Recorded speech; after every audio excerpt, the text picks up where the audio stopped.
supporting character-driven intercollegiate athletics. Help us create a positive, competitive environment by showing respect for today's student-athletes, officials, and spectators. MNU is committed to the NAIA Champions of Character program and asks for your help to create a positive, competitive environment. Thank you for your cooperation. Football fans, we are 14 minutes and 12 seconds away from kickoff. Are you ready?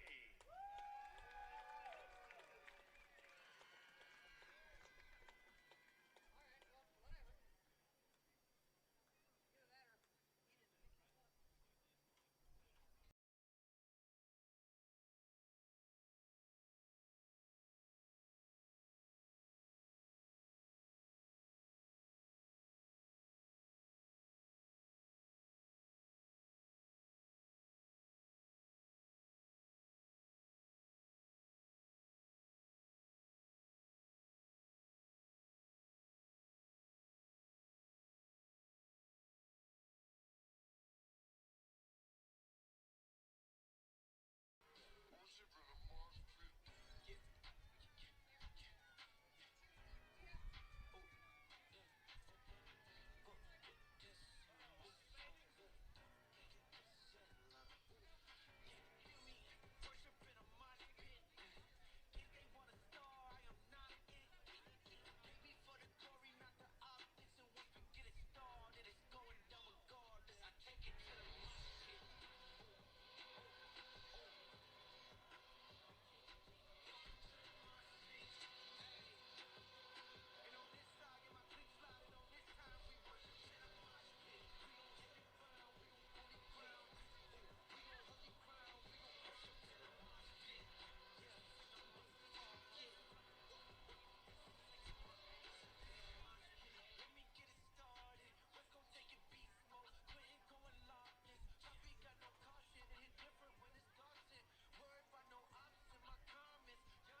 Ladies and gentlemen, your officials for this evening's contest. The referee, Austin Mezzacasa.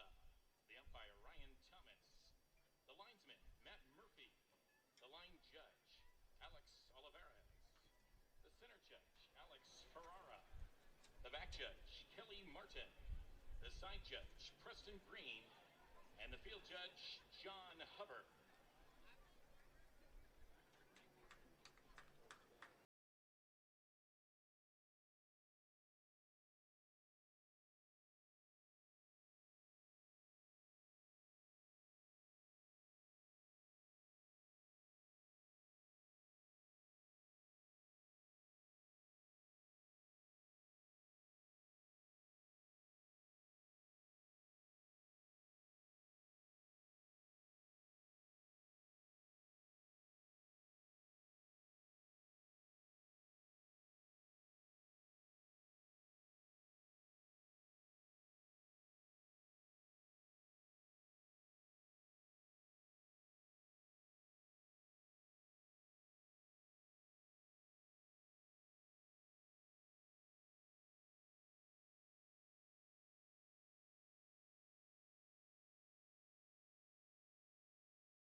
gentlemen, your MNU Pioneer.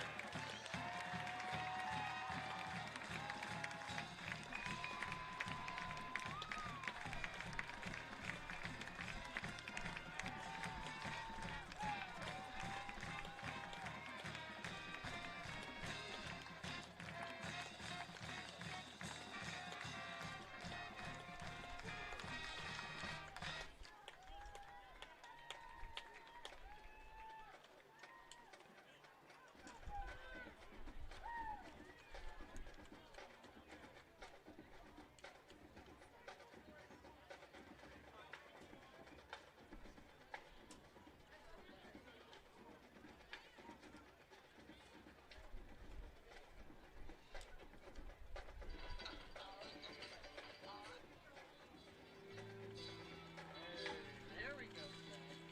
Wait, no, that's low.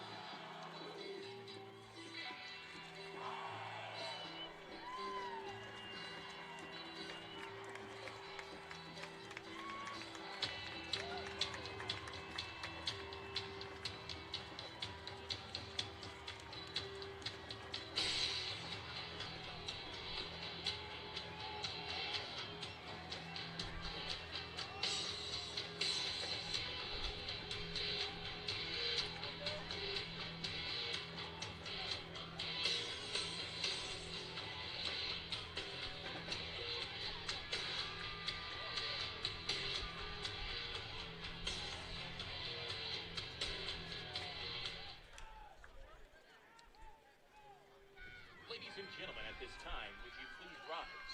Gentlemen, remove your caps.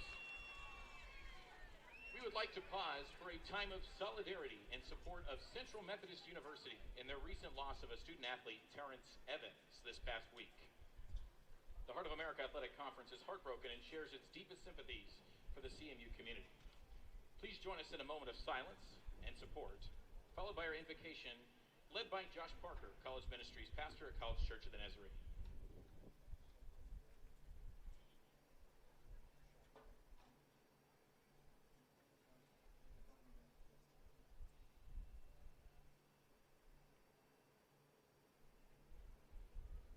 Thank you. Dear Lord, we thank you for this time where we're able to gather together. God, I pray for every single athlete and person in the stands. God, we just thank you for your grace.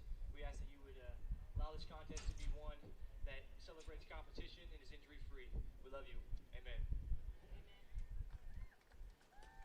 Please remain standing as we honor America through the singing of our national anthem, sung tonight by Abigail Howard, a senior musical theater major from Columbia, Illinois. Oh, say, can you see by the dawn's early light what so proudly we hailed at the twilight's last gleaming, whose broad stripes and bright stars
Good afternoon, almost evening, everybody. Welcome to the home opener for the Mid-American Nazarene University Pioneers as we are ready to kick off against the visiting Yellow Jackets of Graceland.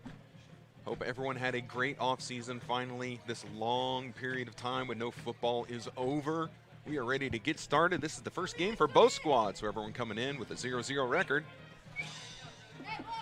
And just keep in mind, this is our first broadcast of the year, so we're still getting the camera people all into shape here. If you are listening in from Graceland, welcome to the broadcast. My name is Kyle Walker, voice of the Pioneer Football Squad. Starting, I think, my 6th season, so you'd imagine at some point in time I'll be good at this, but you'd probably be imagining wrong. Last season, the Yellow Jackets, they struggled a little bit. They went through a 0-11 campaign, although we are hearing buzz that this year could look very different for them. Pioneers last season finished the season at 3-8 with some bright spots on offense, but overall a struggle of a year. So both squads looking to start their season hot and get off to that 1-0 start. For the Pioneers, if you recall, the bright spot last year was Caleb Tannis, wide receiver, who had just a next level type of season. Otherworldly, if you will. His season stats, 79 completions for 1,359 yards, 22 touchdowns. The closest Pioneer receiver after him had 5. His yards per game were 123.5, so he did a lot of work last year. He had Blake Atkins as his quarterback. Now, we're going to be seeing what happens here with the Pioneer offenses, both Atkins and Parsons are quarterbacks that can be used in this game. And I have word that Parsons will be getting the start today, but cannot confirm until I see who runs out onto the field. Ooh, our field mic got a little noisy there. Kind of depends on what song comes on. So the Pioneers, they won the coin toss. They elected to defer, so they will be kicking off. It is a hot day here in Olathe, Kansas. It's 90 degrees at game time. Wind coming out of the south. It's got the flags. If you're looking, you can see them kind of on the opposing side. Flags are out pretty straight, so I don't know, maybe 10-mile-an-hour wind, if that. But as is the case here at home, the wind will play a difference.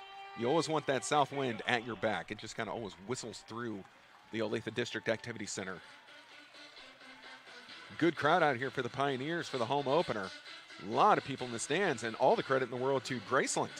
Their side, the visiting side of ODAC, very full. They even have some drummers out there. So well done by the Yellow Jackets, way to show up for your team.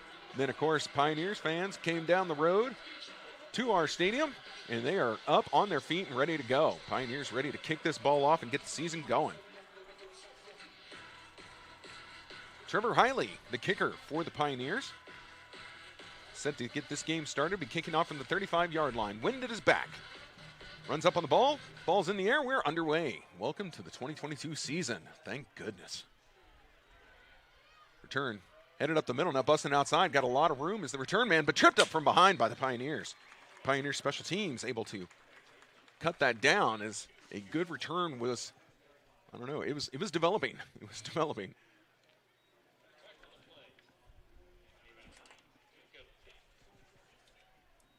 So what we're hearing is that the new quarterback, Cade Ross, QB number 1, is the real deal for Graceland. He is a freshman, so we have seen little to nothing of him. And for me, it's nothing.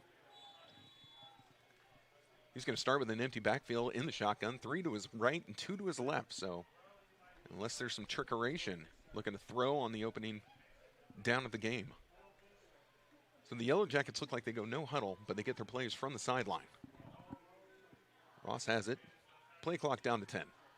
Snaps the ball, drops back, 3-step drop, whips it over the middle, has a man, completed.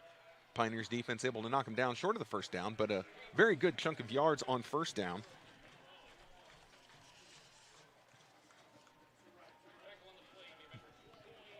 It looks like Gerald Monroe, the wide receiver of choice.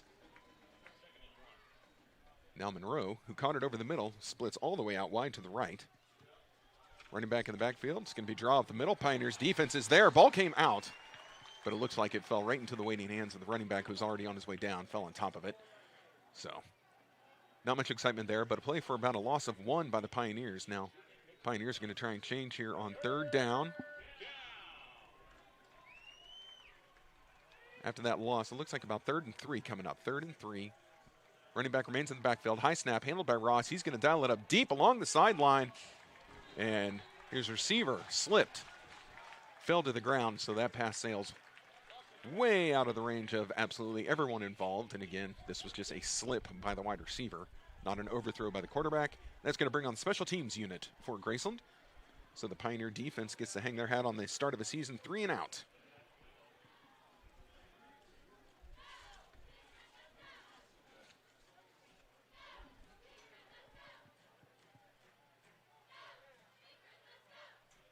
Yellow Jackets looks like they're keeping 3 men halfway back. They're looking for max protection here, making sure this punt does not get blocked. Good snap. Pioneers drop everyone but one. Big hang time. Wind knocks that thing down. Big bounce in favor of the Pioneers. All Pioneers back off. The ball takes a bounce and is down at the 35-yard line by the Yellow Jackets. So that's where the Pioneer offense will take over for their opening possession of the game.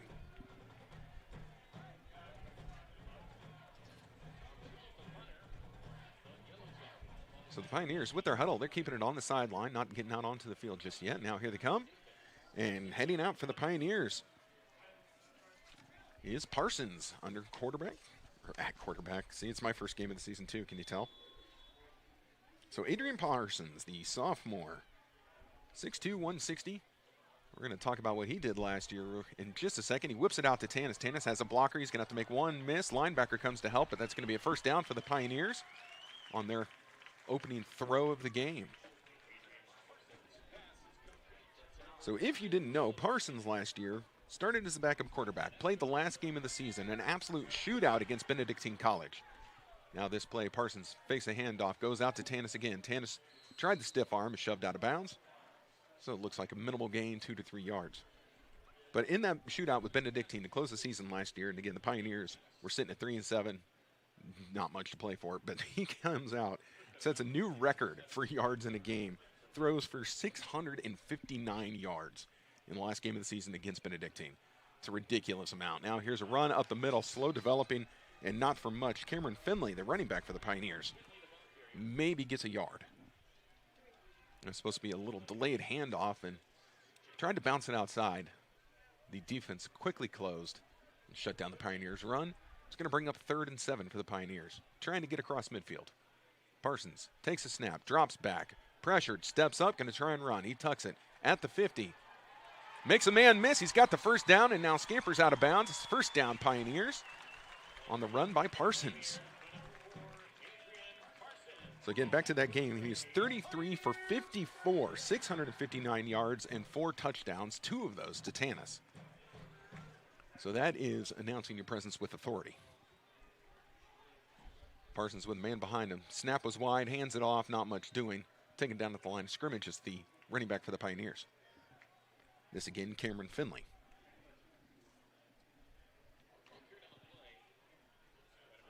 Pioneers now, wouldn't exactly call this a hurry up, but it's a little quicker. Getting their play from the sideline, no huddle. They're going to swing it out wide to Finley again. One man, nice open field tackle, taken down by the last possible defender. Otherwise, that would be a first down, if not more, for the Pioneers. He was taken down by Brett Whitehall, defensive back. And again, he was the last man who was going to stop Finley from getting to the end zone. Pioneers sending in a new running back. Sean Cherry checks in for his first action of the evening. Some clouds moving in, so the sun not a factor at the moment. Pioneers with a 3rd and 2. They fake the sweep, they hand it off, but again, the Yellow Jacket defense equal to the task. Pioneers' run game has yet to get going. That should be actually a loss of 1 on the play. Indeed, loss of 1. 4th and 3 coming up, and here comes the special team unit for the Pioneers. So the Pioneers able to pick up a couple first downs, ultimately, though, not able to punch it into the end zone, so a field goal attempt on its way.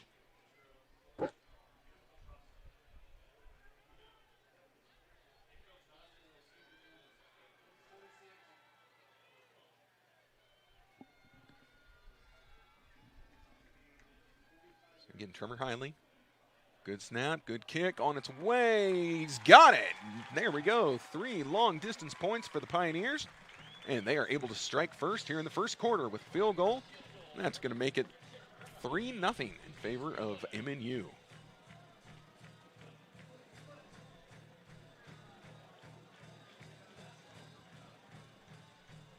Again, Pioneers fans looking at the schedule for this year, certainly not going to be an easy ride. Next week, the Pioneers go to, at least currently ranked number 22, Culver Stockton. So make sure you check that out online on September 3rd. So Labor Day weekend, they're going to be playing at Culver Stockton. Again, they are no slouches. Ranked 22. So already a ranked game starting second week of the season. Now, Pioneer Special Teams heading out, waiting for Graceland to join them. And I'm sorry, Graceland fans, I did not look up your schedule. I imagine it is equally as difficult, as there are some good teams in this conference.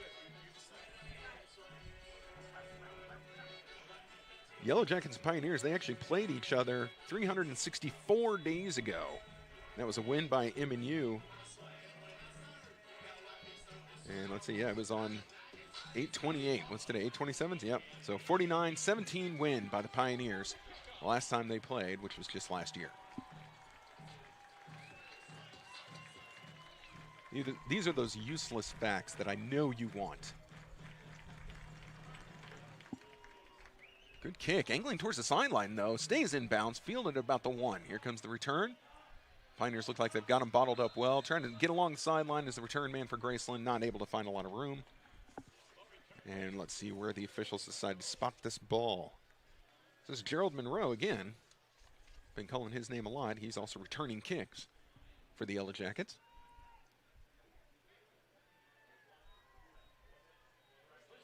And the ball placed at the 28-yard line.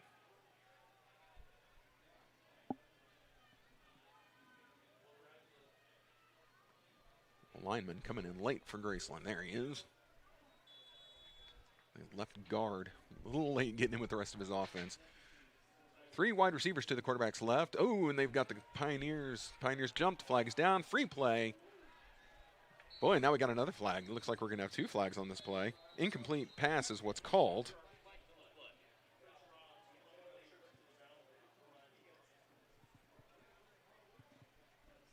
Now waiting for a word from the official. Again, 2 flags on this play. Definitely a free play for Graceland, as the Pioneers were caught jumping into the neutral zone. And let's see here. Officials all conferring, waiting for the call from the lead official. We were having some problems with his mic, so we're going to have to see what happens if we're going to be able to hear the call. Use the hand signals. Offsides on the Pioneers is declined. Personal foul. A face mask on the Pioneers. That's going to be accepted. That will be 15 and a first down. So now the ball is moved up to the 43-yard line, and that is where Graceland will be at 1st and 10. So everything went wrong for the Pioneers on that one. Quarterback Ross had a very good hard snap and got the nose tackle for the Pioneers to jump. Man goes in motion. Coming near side of your screen. Oh, now they want him to go back the other way. Just kidding. So he goes far side. All this for a draw up the middle. Oh, good hole created by the offensive line. Big pop at the end. First down for the Yellow Jackets and able to get a little bit more. This is a different running back. This is Adrius Thomas, who was able to come up with a first down run.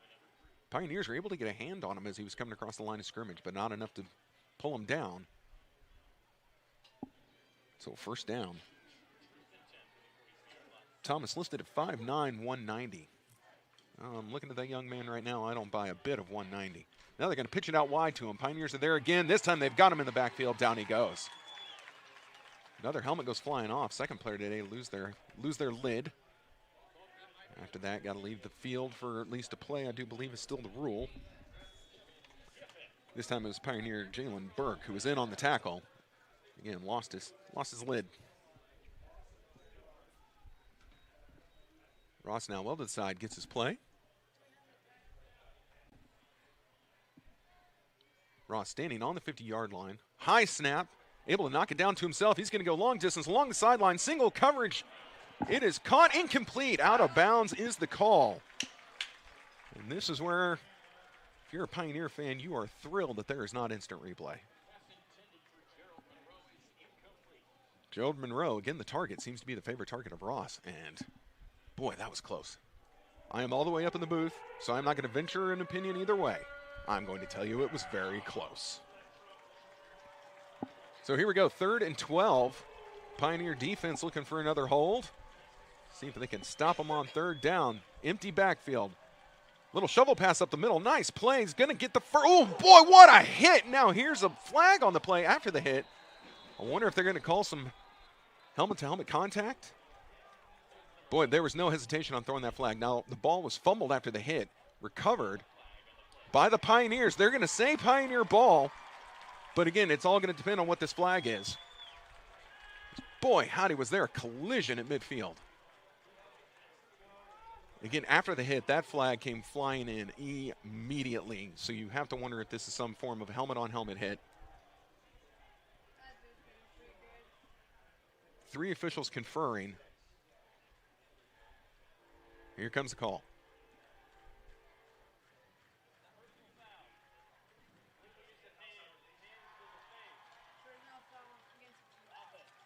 Oh, illegal hands to the face on the offense.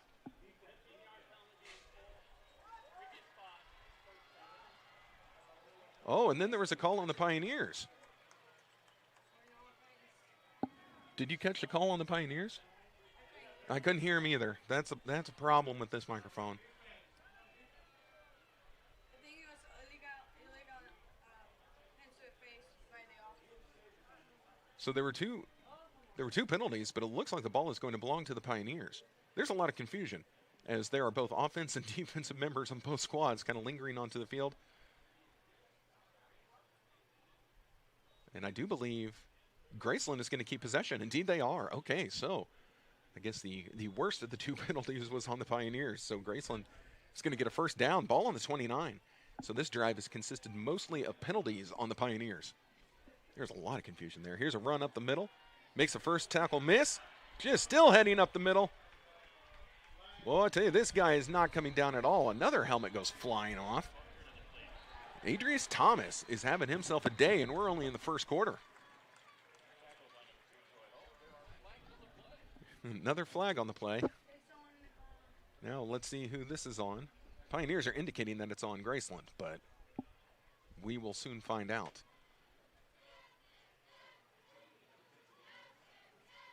Got to wonder if there was a hold on that play. And again, I'm only wondering out loud because that's what they tell me to do. Because the hole that he was able to run through just seemed illogically large. So let's see if this is going to be a hold. All of Graceland's offense is starting to walk backwards.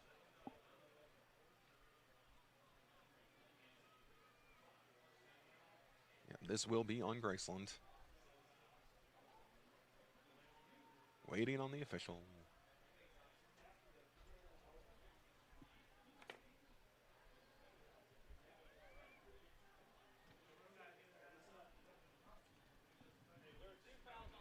Two fouls. Both on the offense. Okay. Well, there we go.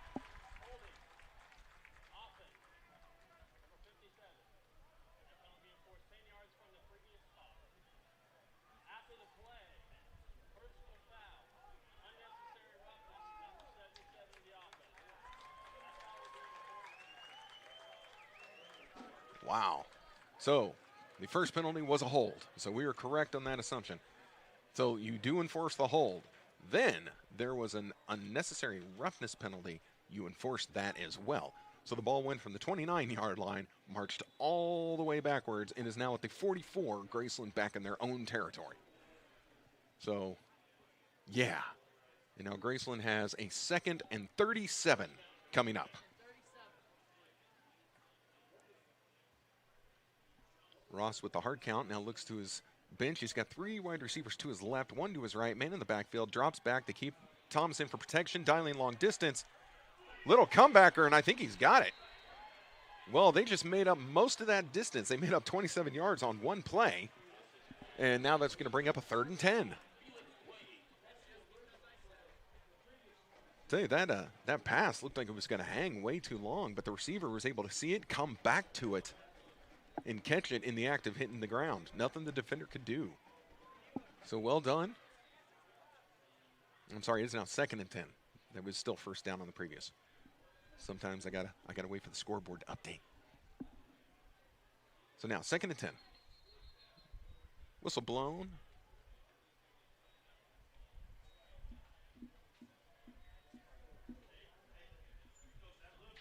And we've got a timeout. I believe this might be an official timeout. Maybe they're trying to figure things out too. So here in the early goings, Graceland now, again, they were 3 and out on their first drive. They've got 4 first downs on this drive. Both teams are having a ball with penalties right now. See if I can find the penalty yards. Penalties. There we go. 1 for 27 yards for Graceland, 2 for 31 for the Pioneers. Again, we're only in the first quarter. We're not even 6 minutes into the first quarter. Pioneers lead 3-0. Again, glad you all are joining us. Welcome back to football season. Both everyone here for MNU and all you Graceland Yellow Jackets.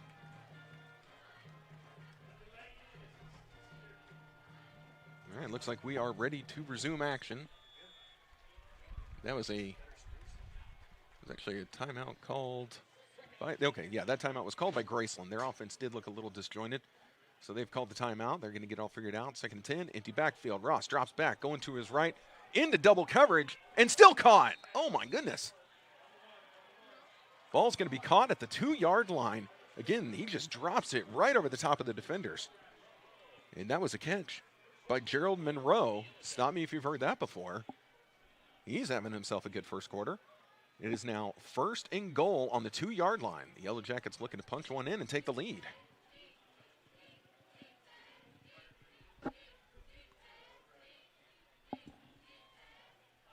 Thomas in backfield, a high snap. The ball's loose. It's lying on the ground. Kicked around. I don't know who's coming up with this. Ross got a hand on it at the same time a Pioneer defender was getting the hand on it. It's who wrestled it away. I believe the ball is going to stay with Graceland. Indeed it is. Ross was able to recover it. That is, I think that's the second high snap. The first one, Ross was able to kind of tip in the air and bring down himself. This one, there was nothing he could do. Off of his hands, over his head, and floundering on the turf. Ross with his hands on his hips, and you hate it when you see your quarterback sticking his hand and arms into the pile of people. Talk about body parts he needs to keep a hold of. So the ball all the way back at the 15-yard line now, from the 2 to the 15. Defense is coming. And, oh, a drop. Oh, goodness, they're going to regret that one. They were able to find the receiver over the middle, but it was just a drop. That would have been 6 points. Incomplete pass was intended for Reggie Wilson, and Wilson would like to have that back. So that's going to bring 3rd and 15 coming up. 3rd and goal from the 15. Ross again trying to conduct people. You got people going back and forth and back and forth. Now a man coming in off the bench. Again, this just down to 7 on the play clock. 4, 3, 2, 1. High snap, able to get it. A fade to the end zone. Not in. Not in. Wrestled out at about the 1-yard line. And again, another one. This was a fade to Gerald Monroe. And so, interesting decision coming up. Are you going to take the 3? Looks like they're going to try and go for the touchdown. 4th down, ball at the 1.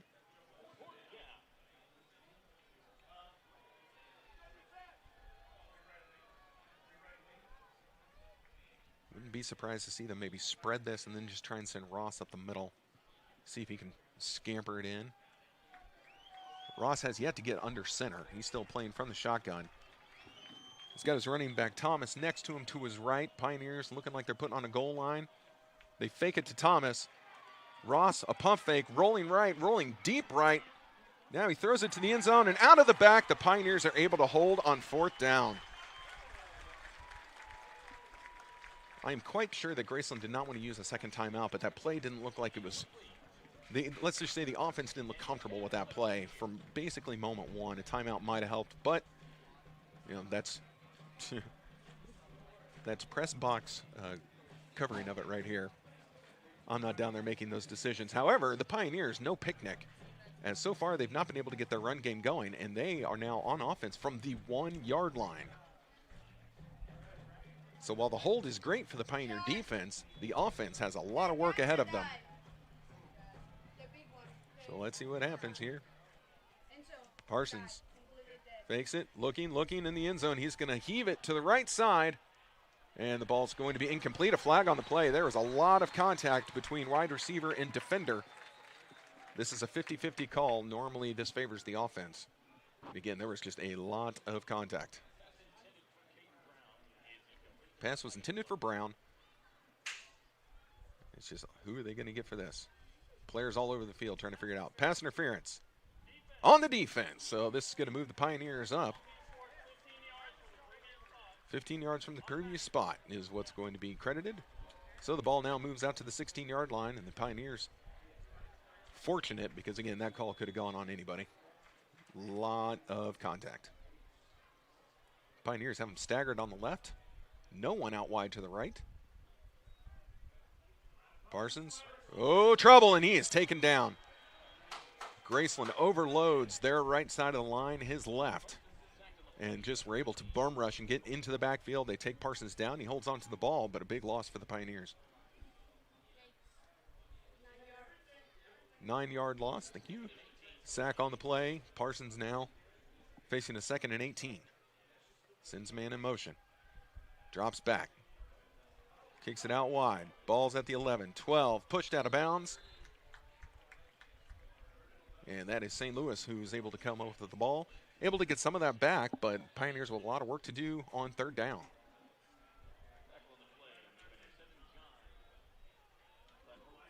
But the Pioneers hurry. They're going to be able to catch Graceland in some shifts. Parsons has it, rolling right, looking. Asks for a blocker, cuts it inside, doesn't have the first down yet. He's hit. He's going to be short by a yard. Actually, this might all come down to the spot, but it looks to me up here like he is short by a yard. And now we're going to see what the Pioneers want to do, if they want to try and go for it at 4th and short, or if they're going to play it safe and punt it away. They've got the wind at their back, and what I think doesn't matter because they are credited with the first down. All right. The official heard me and says, "I care not what you say, commentator person." First down. Draw play up the middle. Not much doing. Graceland's front line. They have kept the run game of the Pioneers in check thus far. 6.5 remain in the first quarter. 3-0 in favor of the Pioneers. Now a yellow jacket is down on the turf, so time is called. This is one of the defensive linemen. I'll get you the number when I can. Laying on his side. I can't tell. There, okay. So they're going to be working on his leg. Again, with this heat, cramping is not outside the realm of possibility today.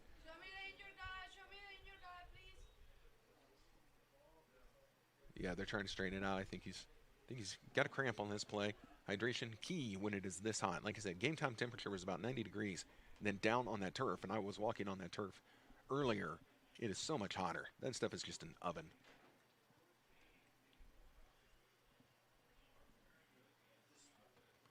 So they're taking him from his side. He's on his back. They're working on his right leg. Right leg, seeing if it's cramping. Hopefully nothing worse than that.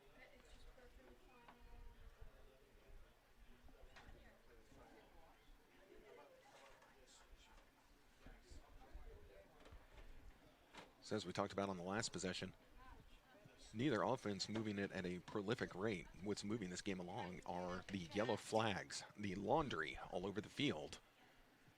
Is what's been getting people moving the most.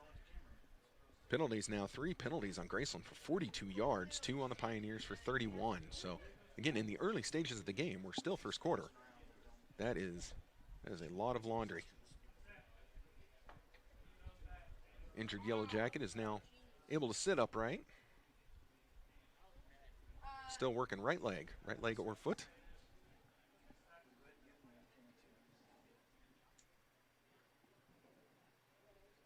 We told you coming in today to keep an eye on Ross. Ross right now, again, in the early goings, 5 for 9 for 75 yards. His longest was the 27-yard bomb that came on 3rd and forever. And he was able to get a lot back. This limp coming off the field looks like a little more than cramping. So hopefully he's going to be all right on this one. This looks like, I'm gonna butcher his name, and I apologize. Sali, I believe is his name. wearing number 43. So Graceland fans, sorry if I'm killing it. So defensive lineman, 6'1", 240, junior. Again, he is coming off. He is not wanting to put any weight on that right leg. With a cramp, normally it helps you to walk it off. He's putting no weight on there. Now, Graceland, you got your trainers trying to get this lineman off the field. Can we get some offensive linemen carry this guy? Come on, it only makes sense. Man, yeah, he's coming off gingerly. So they're going to get him over to the trainer's table. Hopefully he's all right. And the officials are just waiting for them to clear the field before they resume the game. And here we go. The Pioneers have 2nd and 9 coming up. Ball on the 27-yard line. They're going to send a man in motion. Coming to the near side of the screen. Parsons going to have a little stretch play. Hands it off. This is the best run of the day for the Pioneers. And it's going to get him up there. Maybe 5-6 yards. And yeah, that's the best run of the day. That was Sean Cherry with the carry. Sean Cherry, 5'10", 210. So it's a good size for a running back. Pioneers with it again. They're going to fake the handoff, fling it over the middle. That's a drop. Drop on the Pioneers. Isaiah Williams, freshman, kind of got turned around. The ball might have been a hair behind him, but he had both hands on it and just could not reel it in. So that was 3rd down. If he had come up with it, they would have had enough for the first. But as it is now, the punt unit coming onto the field as Graceland was able to hold on 3rd down.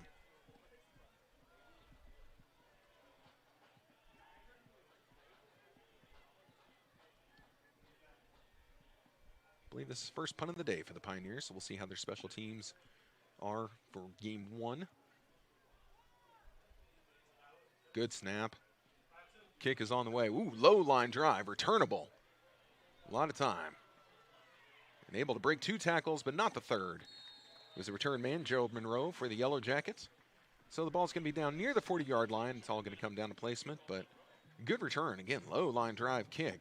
Monroe was able to have time to receive it, scan the field, and choose his route before the special teams players could get to him.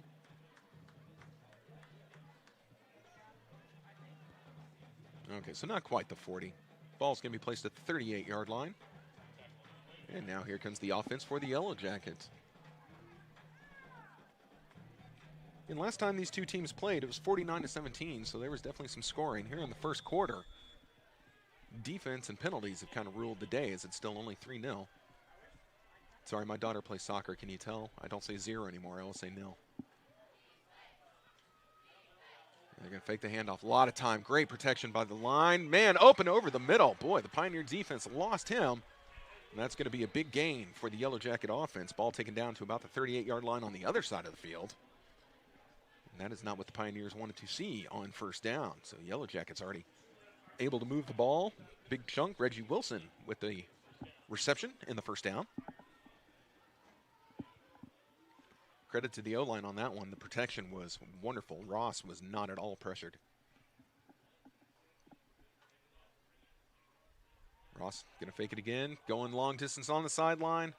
And that ball looked well overthrown. Good defense by the Pioneers, but overthrown by Ross. Going to bring up 2nd and 10. Like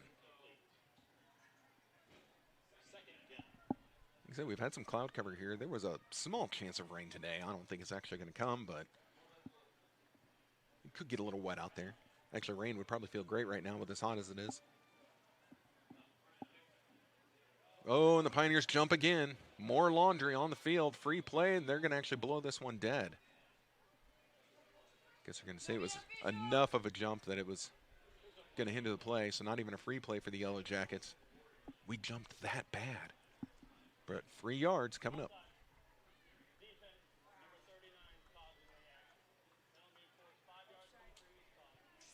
There we go, offside on the Pioneers, but if you're watching your screen, I think you saw it. I think everyone saw it. Even the people who aren't watching this game saw that offsides. Pioneer defensive line's got to reel that in. That's 2 already today. Boy, they almost got another one. Now I think we've got a offside on the Yellow Jackets. Their lineman moved as our defender was starting to pump backwards, so this might be coming right back. There it is, false start.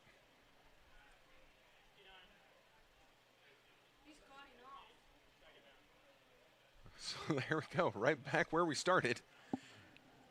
It's going to be 2nd and 10 for the Yellow Jackets. So dueling penalties right there. And again, early. You can tell it's game one. More time. On the left. Oh, missed his receiver. I think his receiver zigged when he was supposed to zag. Ball was intended again for Thomas along that left sideline, and they do seem to like to go down the sideline. But Thomas was nowhere in the vicinity. Looked like he was running a stop and go, and he was supposed to just do a go. That's going to bring up 3rd and 10. Pioneer defense hoping to hold, hoping to avoid a penalty. When I say hold, I don't mean actually hold them, because that's going to be another flag. Let's not do that. Ross has 3 to his right, 1 to his left. Thomas stays in the backfield. Imagine Thomas will be leaving the backfield shortly. Here we go. Thomas goes out into the flat. Ross along the left sideline. Has a man. What a catch.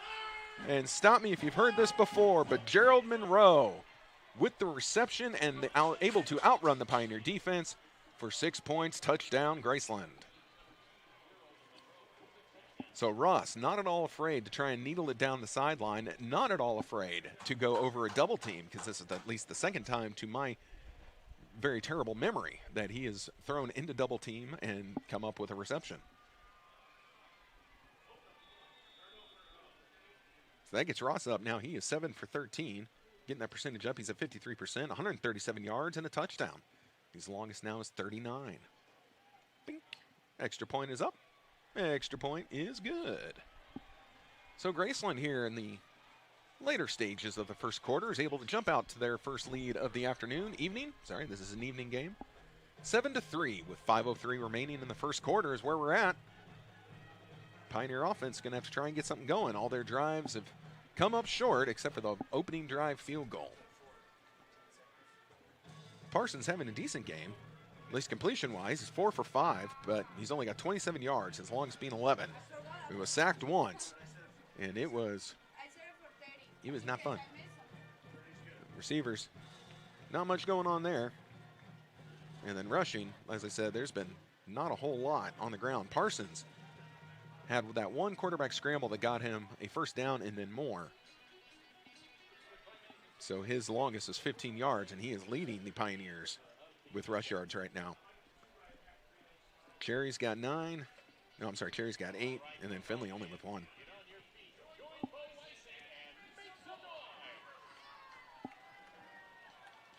So the Yellow Jackets now will be kicking off.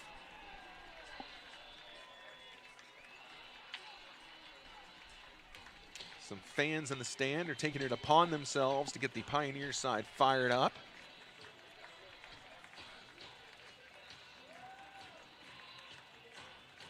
The student section down at the very bottom of the bleachers still has yet to sit down. They will not sit down this game. Just not going to do it. Here we go. Runs up on the ball, and the kick in the air. Now remember, they're kicking into the wind because they're kicking to the south. So fielded at about the 15-yard line.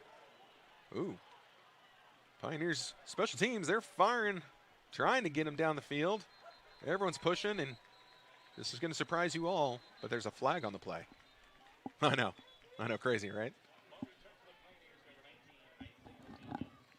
So we will wait for the word. The officials confer, all of them standing on the 30-yard line. It was while everyone was kind of in the scrum on the initial tackle attempt, so block in the back perhaps on the Pioneers. It's going to be my guess. I'm going to say it was a block in the back on the Pioneers. Again, a lot happening, a lot of bodies coming together, a lot of officials coming together to try and get this call. And here we go.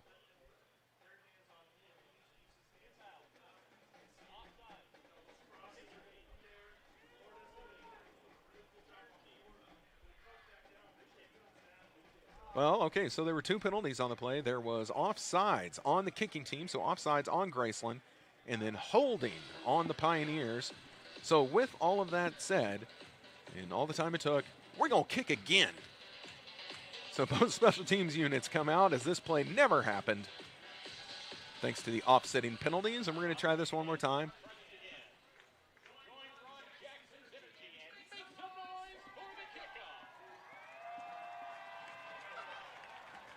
.451 remaining, 7-3, first quarter.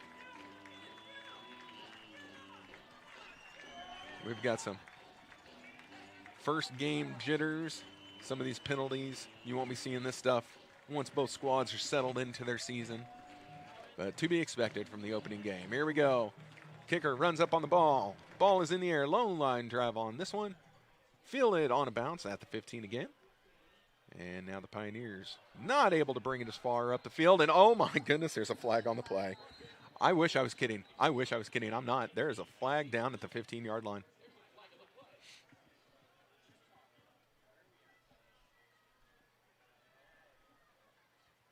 So you have to wonder later in the season, will the players not be making these fouls, or will the officials just not be making these calls?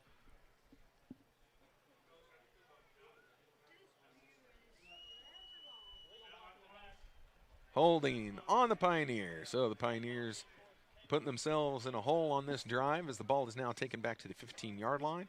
That is where the offense will take over.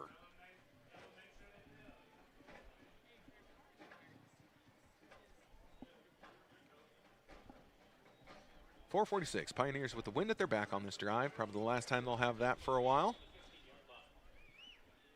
You would think this might be their last drive of the first quarter. Ooh, Tannis slipped, but able to come up with a little screen pass. Now drug down from behind. Good tackle by the defense of the Yellow Jackets. That was Whitehall again, able to come up with the tackle. Whitehall's been all over the place. 2nd and 2, gain of 8 for the Pioneers. Well, a good jump by the defensive line, so the Pioneers just run it up the middle. Little draw play. First down for the Pioneers. Ball's going to be down at the 29-yard line. So we're going to move the chains.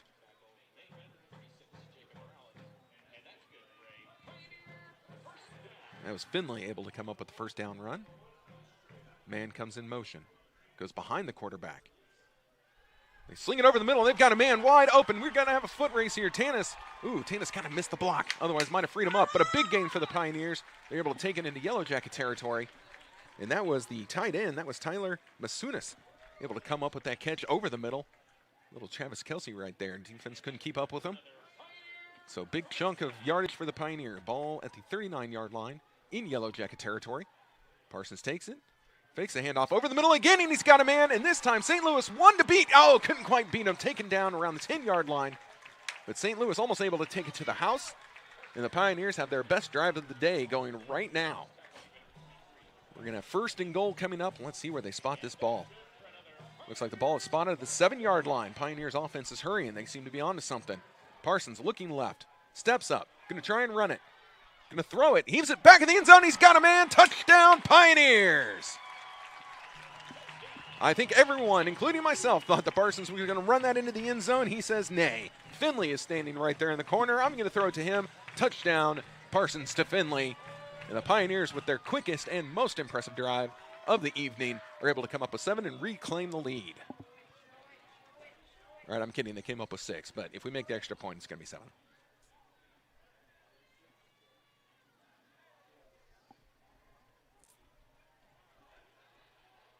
Good snap, good placement. The kick is up, and the kick is good. So with that, Pioneer offense found a little rhythm there. Found the holes in the defense, so they were able to score quickly. That drive lasting about a minute and a half, maybe 90 seconds, and now 10-7 in favor of MNU. Good throws by Parson, able to find his people, and they found room in the middle of the field. As the defense was kind of all going out wide, Tannis, of course, gets a lot of attention. And that freed up St. Louis and Masunas for big catches. That gets Parsons up to 8 for 9 on completions. His completion percentage is great at 88%. 106 yards, now a touchdown. The long speed 34 to the tight end. St. Louis takes the lead on receiving. He's got 2 receptions for 39 yards. Masunas has his 1, and that was 30 yards on his catch. So Graceland, 3 minutes and 32 seconds, still throwing into the wind. I do believe that Ross is going to love switching the direction that he's throwing. So the Pioneers will want to be aware that they might try and air it out to start the second quarter. That's what I would do, but they also don't pay me to coach. They pay me to talk. Kick is on the way. Uh-oh. Shankerific. That goes out of bounds. Illegal procedure on the Pioneers. And whoops. Yeah, that flag will be on the Pioneers for the kick out of bounds. Let's go ahead and see where this ball is spotted on an illegal procedure kick. 35-yard line, okay.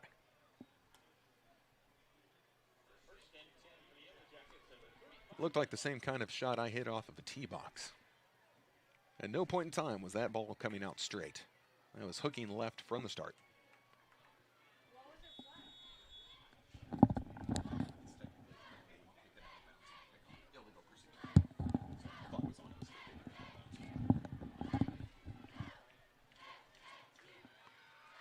All right, here comes the offense for the Yellow Jackets, and you have to look. Gerald Monroe, number 2, he's at the bottom of your screen. He's definitely worth keeping your eye on as he's already having a great game. He's closest to you. There's three up on the left. I cannot talk today. They're going to go over the middle, and the ball is tipped and intercepted by the Pioneers. Pioneers are down. Got tripped up, but that looks like Blake. No, I'm sorry, not Blake. What am I doing? I get the guy's name right. Good grief. That's Caleb Bryant. Oh, I'm sorry. I'm wrong again. Dalen Proctor. Jeez, what am I doing? We've got people wearing the same number. I was looking at the wrong one. So Proctor able to come up. Boy, don't use that call on the highlight reel. Yeesh. But the Pioneers, great time for a pick. Again, nothing Ross could have done with that one. That was off of the receiver's hands and right into the waiting arms of the safety. And now the Pioneer offense, coming off of their most impressive drive of the evening, get the ball right back. You've got Tannis here, the Pioneer receiver to watch. He is at the bottom of your screen, closest to you. St. Louis is at the top. One in the backfield. Parsons looking. He's got a lot of time. He's going to roll to his left. He's directing traffic with his left. Defense converges. Flag on the play. I believe with all the time that Parsons was trying to get, either a lineman migrated too far up the field or there's a hold. Either which way, I cannot see how this is not on the Pioneers. Yeah, the Pioneers offense already starting to march backwards. So what is it? Hold? Indeed. So holding on the Pioneer offense, that's going to back him up. Don't even think the pass was completed. Looked like it hit the deck, so yet another penalty.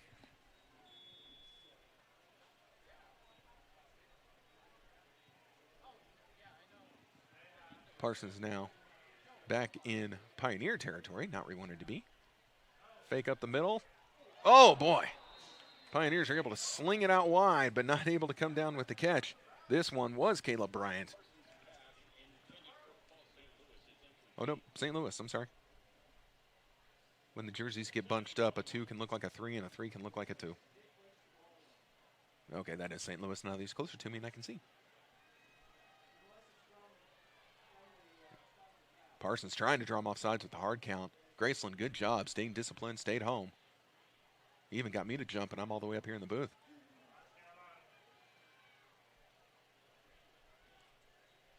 Good snap, fakes a handoff, pressure's coming, throws it over the middle, has a man, another drop! Ooh. Ouch. So Tyler Masunas is going to see that one in his dreams tonight. As he had that, I think you look at your screen, you're going to see the replay on that. Oh. He had everything he wanted right there. I think he just probably turned his head to look upfield a moment too soon. And doink. So 3rd and 21 for the Pioneers. That would have been a first down. Parsons heaves it outside. Boy, Pioneers got left open. This is St. Louis. He's got a first down. He's getting more. And he's finally pushed out of bounds. That was a defensive miscue by the Yellow Jackets as they left him wide open at the top of the formation, uncovered. And Parsons was able to find him. And watching Masunas come off the field, he's still shaking his head. He can't believe he dropped that ball. But fortunately, the Pioneers able to come up with that first down anyway. So 1st and 10, ball at the 26-yard line.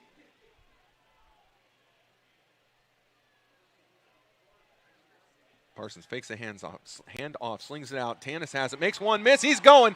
Tannis to the end zone. Touchdown, Pioneers.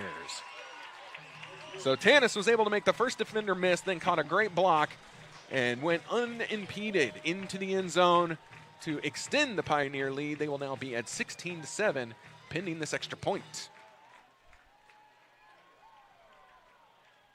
So here we go. Now the offense for the Pioneers is starting to find a little bit of rhythm. A little tough sledding for the first couple drives, but these last two have ended in touchdowns.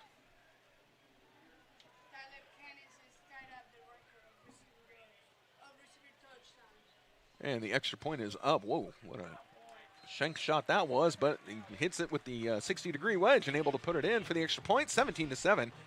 And I'm sorry, what was that, producer? He tied the record? So with that touchdown, Tannis has now tied the MNU record for receiving touchdowns. So one more, and that very well could come today in the home opener. He will have the record all to himself. We're going to have a replay of it coming up right here. Go ahead and take a look at the tying record touchdown reception.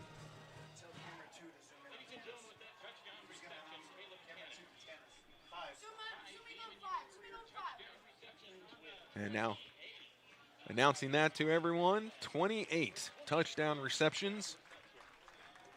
Wait, no, 28, that can't be right. That's got to be more. He had 22 just last year. But anyway, so Tannis, one more, and he's got the record.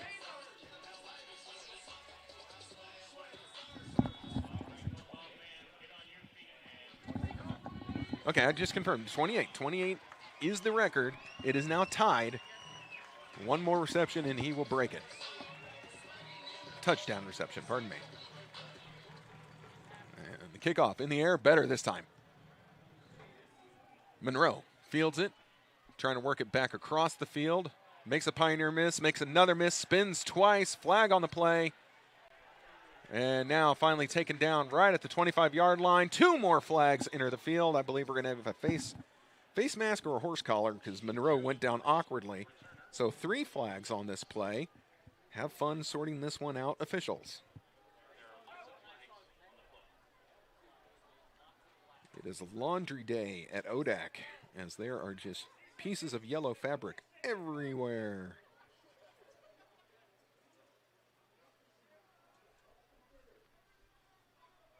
Tell you for Graceland, though, this Monroe is a weapon. Returning kicks, wide receiver. I mean, this guy, how many times have I said his name already? It's first quarter.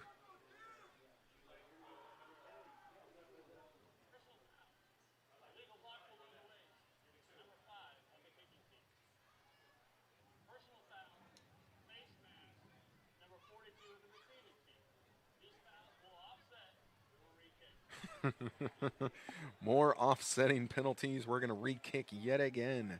It was a hit below the knees, I believe, is what they called on the Pioneers. And then a face mask was actually called on Graceland. So both of these are offsetting and will now re-kick.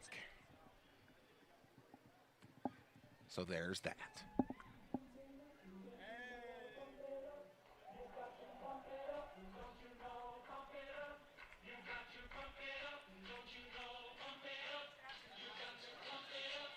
The Pioneers got to be a little leery on the re-kick. Maybe find where Monroe is standing and then kick it to the other side. Because this guy, he is dangerous. Let's take a look. Okay, with their setup, he is the only return man back there. So you'd have to kick it short to keep it away from him.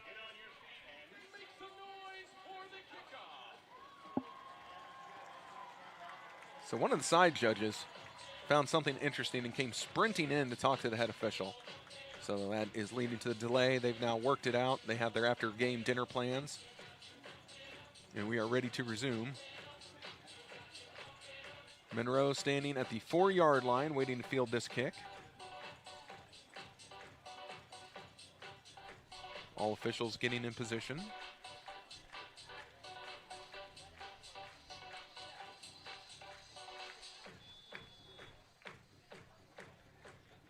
Here we go, Pioneer Special Teams, they are ready to go.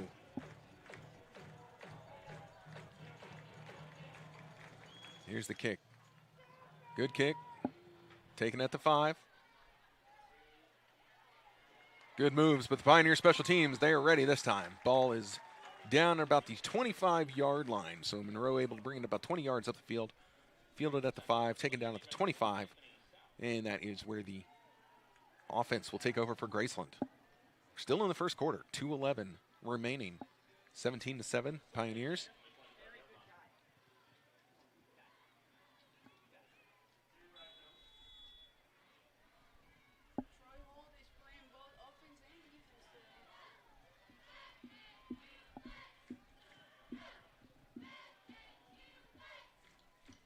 Play clock is already down to 10, and not all of the Graceland offense is even on the field. They've got to hurry. They're down to 3, 2, 1. They get the snap at 0. Granted, going to be a handoff, and now taken down. And, oh my goodness, a flag on the play. So Darius Thomas with the carry, got about halfway there. Now we have to see what the flag is about. Thrown in the area of holding, but appeared rather late. So let's see what we've got. Holding on Graceland. So they're going to go ahead and walk that backwards. Going to bring or stay first down.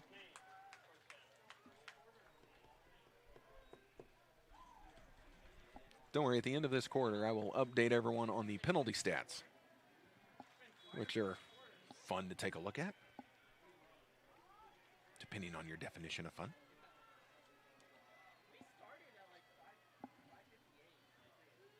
All right, two wide receivers on each side of the quarterback. He's got his running back in the backfield with him, looking to the sideline for the play.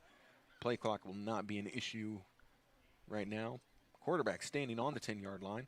They're going to hand it off up the middle, same play as before, and taken down for less of a gain. I think they're going to probably give him about 4 on this carry. Got to wonder if maybe Graceland is just trying to get to the end of this quarter so they can flip the field and then watch them try and air it out with the wind at their back.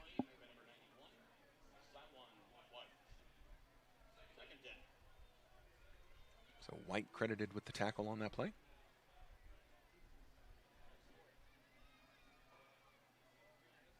Graceland definitely slowing their pace a little bit here. Same formation, 2 on each side, running back in the backfield. They're going to fake the handoff up the middle this time. Pioneers are able to put some pressure on. They've got a hold of Ross. He shrugs off a defender, and now he loses the ball. It's loose in the end zone. Pioneers get it. It's still loose out of the back of the end zone, and that's going to be a safety. 2 fumbles on the play. Ross just could not keep a hold of it.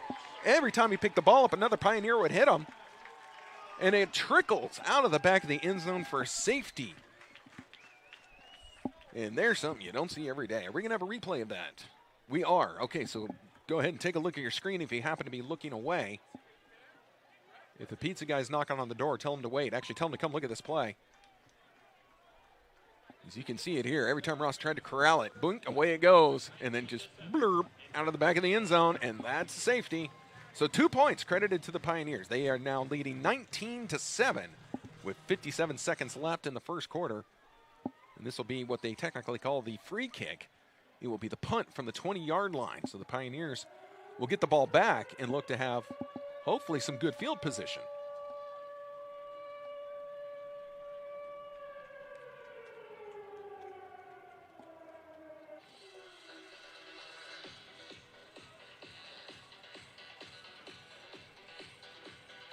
Yeah, that is definitely something you don't see every day.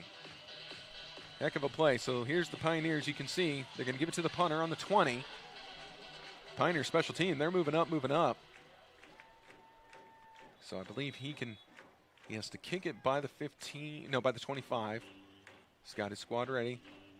He flips, and the kick is away. I mean, that's a good kick considering the situation. Fielded at the 29 to the 40, going right up the middle, hit.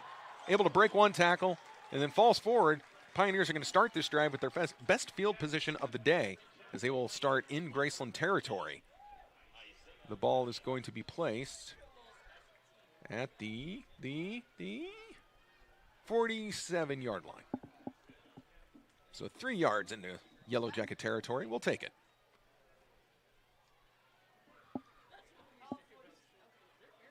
Parsons calls his offense back to the huddle along the sideline. The offensive line was already mostly there. Oh, here we go. Timeout called. I believe Graceland using their second timeout.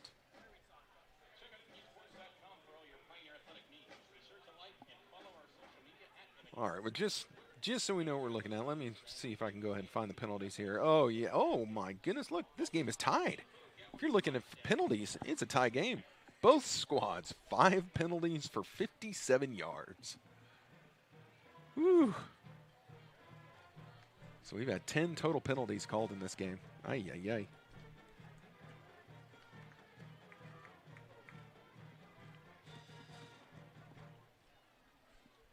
So yes, that timeout was called by Graceland with 50.8 seconds left here, first quarter. Still a lot of game left.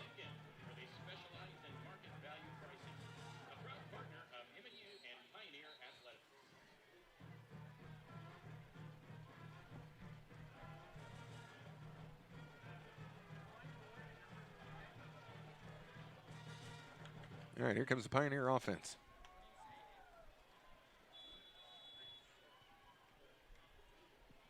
Parsons with Cherry next to him. So they're going to send a man in motion. Fullback moves from left to right. They're going to hand it to Cherry. Cherry stops, able to make something out of nothing. He looked like he was bottled up in the backfield. That's why he hit the brakes. Made an immediate left turn and was able to fall forward. Gets us about halfway there. Going to bring up about a 2nd and 5. Clock's still ticking. We're going to see if the Pioneers want to run one more play. Oh, they're going to have to avoid a penalty. Play clock and game clock separated by 3 seconds. Here's the snap. Oh, boy. Good misdirection play. Cherry has it. Absorbs the first tackle. Keeps going. Falls forward down at the 25-yard line. That is a first down and much more for the Pioneers.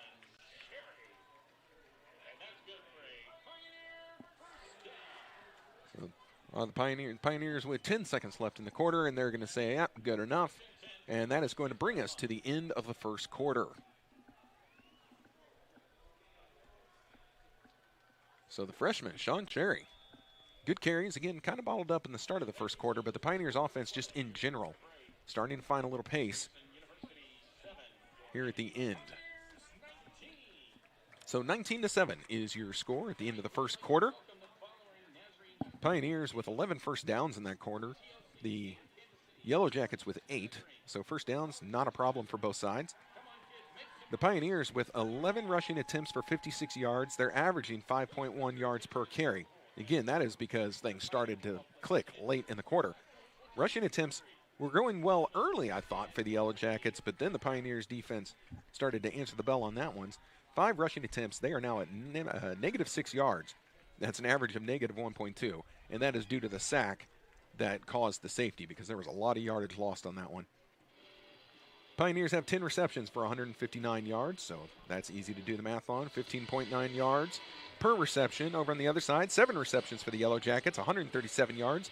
They're a little better at 19.6 yards per reception. 137 total there, okay. So the quarterbacks, 10 for 13 is Parsons, 7 for 14 is Ross. Kick returns, meh. Pioneers with the 1 interception that they gained 8 yards off of. So far, the Pioneers have not turned the ball over. So with that, we are now ready to start the second quarter. The Pioneers now working from left to right to try and score. Fake the handoff, going towards the end zone, has a man, caught, touchdown! And that's Tannis. Tannis now with the new MNU record at 29 career touchdowns. Congratulations. So Caleb Tannis, new MNU record holder, and you know he is not done yet. I told you after last year he was next world, and he is picking right up where he left off as the new MNU record holder.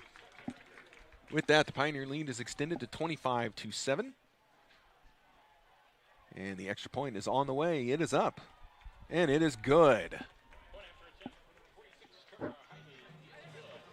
That makes it 26-7, and now we've got a highlight reel on the big screen of all of Tannis' touchdowns.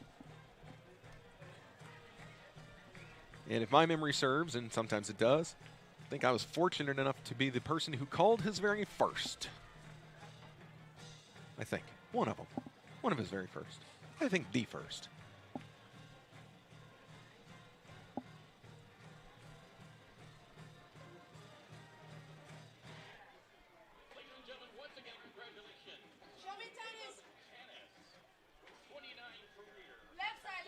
There we go. 29 career touchdowns for MNU, and again, he is not done yet.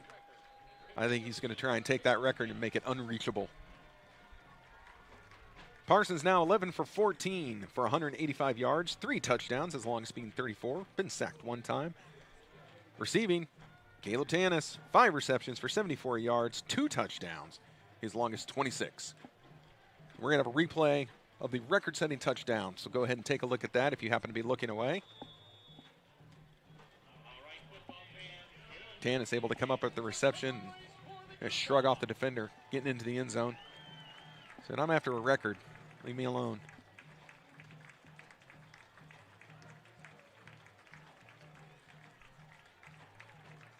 Pioneer squad trying something a little different on this kickoff. Not much run up, so they're just going with a little chip shot, trying to get it to one of the up men. And boy, big collision, because that's a lot of bodies coming together. And you know what, Yellow Jacket fans? Take that as a compliment, because the Pioneer special teams wanted nothing to do with Monroe. Nothing. So I know that might seem like, hey, come on, kick it off. Why are you doing that? What's a little chip shot to the up man? I get it, but I don't want to kick it to Monroe either. Now, granted, I can't kick it that far. I have bad knees, but I'm not kicking it to Monroe either. So good field position to start with for the Yellow Jackets. They're going to be starting at about the 38-yard line. And now we're going to see what they can do. They've got the wind at their back. And I am willing to bet they're going to take a stab early and come up with a big chunk of yards. Monroe is at the bottom of your screen, closest to you. Going from right to left now is the Yellow Jacket offense. They're looking, going to Monroe. Double team. Oh, boy, that one, a rare miss. Went right between his hands. Hard to tell from where I'm at if the safety maybe got a fingertip on that, maybe just misaligned it a little bit. But as we talked about earlier, Ross and Monroe, they care not about double teams. Ross will still throw into the double team. They will still try and thread that sideline. And even though the Pioneers had 2 on them, that was almost a reception.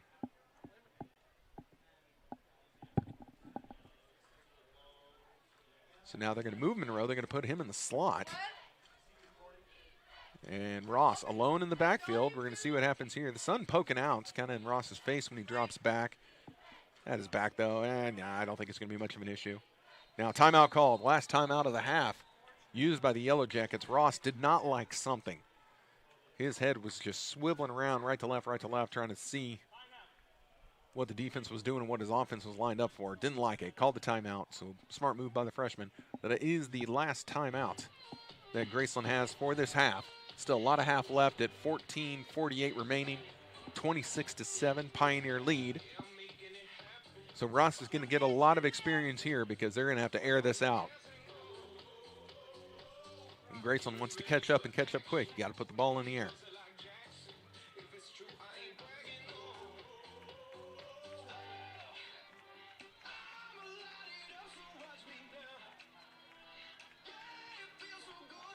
Right now for the Pioneers, let's see.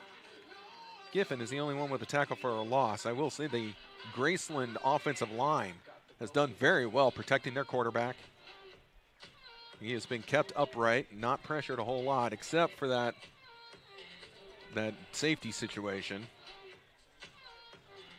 And again, not credited. No one was credited for a sack on that because the ball went out of the back of the end zone for a safety. It's not a sack. Proctor, he's the one Pioneer with the interception, returning for 8 yards. That's just a little defense information right there. Ross all alone in the backfield. He's got 3 to his right, 1 to his left. Dropping back, looking right. Long distance throw, and just out of the reach of Moore. Yeah, Monroe, I'm sorry. Moore. Where did I get Moore from? That's what happens when you look at a big, long list of a lot of people. You see a lot of names, and they start getting mixed up. So attempted for Monroe, out of his reach. They were trying to send him up the middle and have him cut to the outside, but the pass was too far out of bounds. Monroe not able to come up with it. It's now 3rd and 10, ball on the 33-yard line. Quarterback again alone in the backfield. Ross looks to his sideline. You got to see where is Monroe. Monroe, I believe, is all the way down here at the bottom of your screen.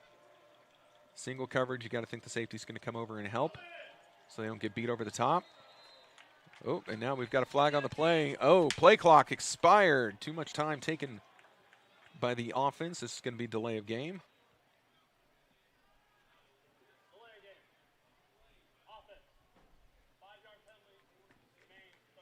So that's going to bring up 3rd and 15. The Pioneers making a switch. I think they're trying to get some more defensive backs in. Actually, no, I think they've added a little size. Maybe they're going to send the house. You know, hey, why not? They might try and see if they can't knock them down behind the line. So let's see. Monroe again is going to start in the slot now. Ross alone in the backfield. 3 to his right, 2 to his left. Ross looking around. He's ready. High snap handled. Goes a little bit of a pump fake. Now rolling right. Throws on the run. Everyone coming back. Oh, the ball almost intercepted. Monroe was throwing on the run. The Pioneer defense knew he wasn't going to be able to launch it as deep. And so that is going to be Troy Hall with the deflection and near interception for the Pioneers. It's going to bring up 4th down. Now we've got a little extracurricular activities along the Graceland sideline. Cooler heads prevailing, as there are some angry Yellow Jackets. A little frustration over on the side. So Pioneers quickly corralling their people and getting them back where they needed to be. So 4th and 15. And it looks like they're going for it. Oh, goodness, there's a bunch of confusion going on right now. Where's the play clock? Still 35 seconds. But they're going for it. Little surprised, but Ross not leaving the field. I mean, unless he's going to punt it. Unless he's going to try for a little pooch kick. I don't know. Clock is still ticking. Now the Pioneers have next to nobody on the field. Everybody's super confused, and the Pioneers are going to use a timeout. That's a good call. Pioneers still had all 3, and everybody was lost on that one. The defense ran off a little too early. The special teams didn't run on with a whole lot of speed. The offense stayed on for Graceland, and so a timeout was well called for. Phew. 14:36 remaining here. We're still second quarter. We're not even at halftime yet. 26-7. First half taking a long time, as penalties usually will extend the length of a game. Passing will extend the length of a game. Touchdowns extend the length of a game. Second half, Pioneers will probably keep the ball on the ground a lot more to keep the clock moving. But we still have to get to the second half. I'm sure the Pioneers would like nothing more than throw maybe a couple more touchdowns on the board. Try and put this game away early.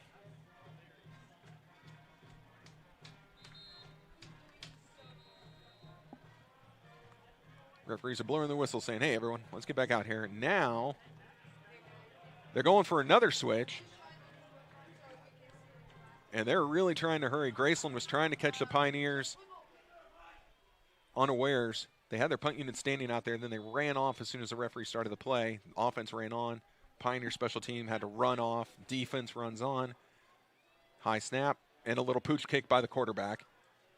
Hall is the closest to it. Pioneers just going to let that bounce. It gets a good roll for Graceland, and it's going to be down at about the 30-yard line. So, much ado about nothing, shall we say. I think if the offense for Graceland was able to catch the Pioneers with, people subbing on, people subbing off, maybe not enough people on the field, not lined up, they might have tried to run a play there, see if they could get that first down. Pioneers, though, were mildly ready for that. I wouldn't say all the way ready. And they were able to counter that move. And so they elected for the pooch kick. A little pooch punt. So Parsons now has the ball on the 26-yard line. Pioneers offense. Little swing pass out of the backfield. Making a few miss, staying on his feet. Off to the races. Past midfield, making more miss. One to beat, and now drug out of bounds. What a play by Cameron Finley. I think there were 4 or 5 Yellow Jackets who had a chance to get him. Watch your replay coming up here, folks, and count the misses. And then credit to Graceland, because the last man who could catch him, which was, oh boy, Anna Calais, I believe, was the defender, the last one there who could have prevented that touchdown. Now, where are we going? Why are we all walking backwards?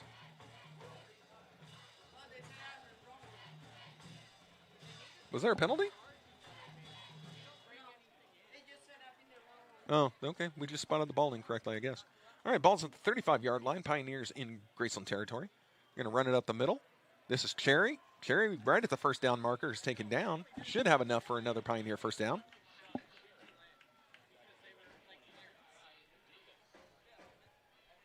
The Pioneers have found success today quickening the pace. That has actually worked out really well for them. And they're doing it again now. A little stretch play to the right. Cherry trying to get the edge. Cuts it back upfield. Taken down, but a good gain on first down. And this is what the Pioneers want to do now. They just want to keep this thing rolling, keep the clock moving. Gain of 7 on that play. Ball down at the 19-yard line. Sorry about the throat clear. Had to do it. I don't have a cough button. Cherry still in the backfield. Parsons fakes it to him, looking for the fade to the end zone. Now he goes over the middle into triple coverage, and the ball is knocked away by the defense of Graceland. Dangerous, dangerous throw by Parsons. He was looking for St. Louis. I actually thought they might have a better chance on the outside at the top of the screen with Tannis, but again, easy for me to say as I'm all the way up here. 3rd and 4. Parsons with it. Hands it off to Cherry. Cherry's got enough for the first down. Drug down beyond the first down marker. So the Pioneers are going to keep this drive alive, keep the clock moving, keep the ball moving.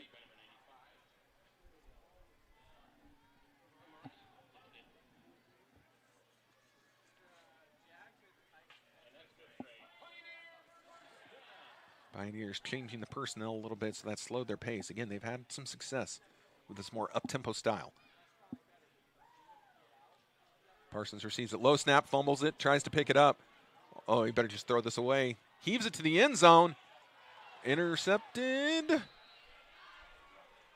Looked intercepted. Yes, and a touchback. That's an interception by Graceland. Ill-advised throw by Parsons. After the fumble, rolled to the side, had to throw across his body to try and get it down there. Couldn't get a whole lot of steam on it, and picked off by the defender in the end zone for a touchback.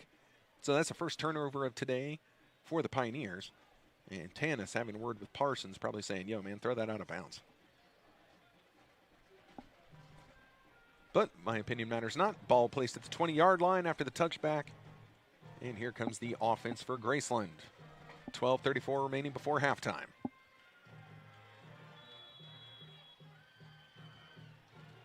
I'm so used to our football games being in the afternoon. The fact that it's getting dark out here just seems so strange to me. These 6 o'clock games are kind of strange. Now the play is blown dead. Flag on the play. I'm going to guess maybe the offense jumped since they're blowing this play dead. I did not see anything egregious by either side.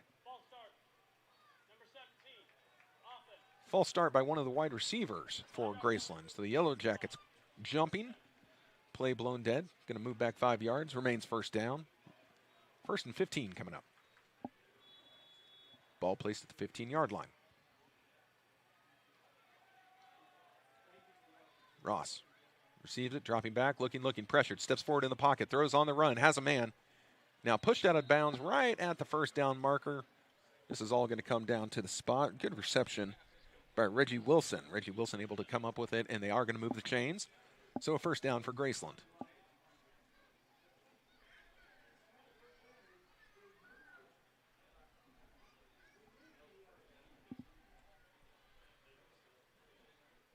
Ooh, look at the bottom of your screen. They've got the single coverage they want. This is Monroe.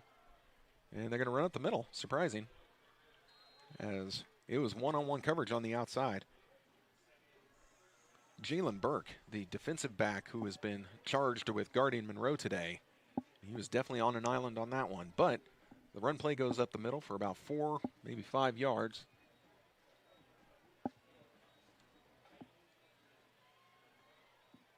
Gonna bring up third down. They still got a ways to go. No, I'm sorry, second down. Second down.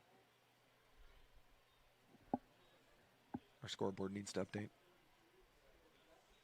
Ross drops back. Quick throw to the outside. Has Wilson again. Wilson makes one miss. Drug down from behind. Not enough for the first down, but they're going to be close. Good tackle by the Pioneers. Able to prevent the first down on that play. Cade Kelly, the freshman defensive back, credited with the tackle. And I'm sorry, I thought they got him short. And the officials say no. They don't care what I think. First down awarded to Graceland. Kelly coming off the field. A little bit of a limp. A little hitch in his giddy up. So he's going to head off. Another Yellow Jacket heads on in the wide receiver position, but he has no idea what the play is. He's lining up 5 yards behind the play. Hands up, I don't know where I'm going. Now he lines up in the slot. Man in motion. They're going to pitch it to him. Just a little shovel pass. Good run. Pioneers defense able to finally chase him down.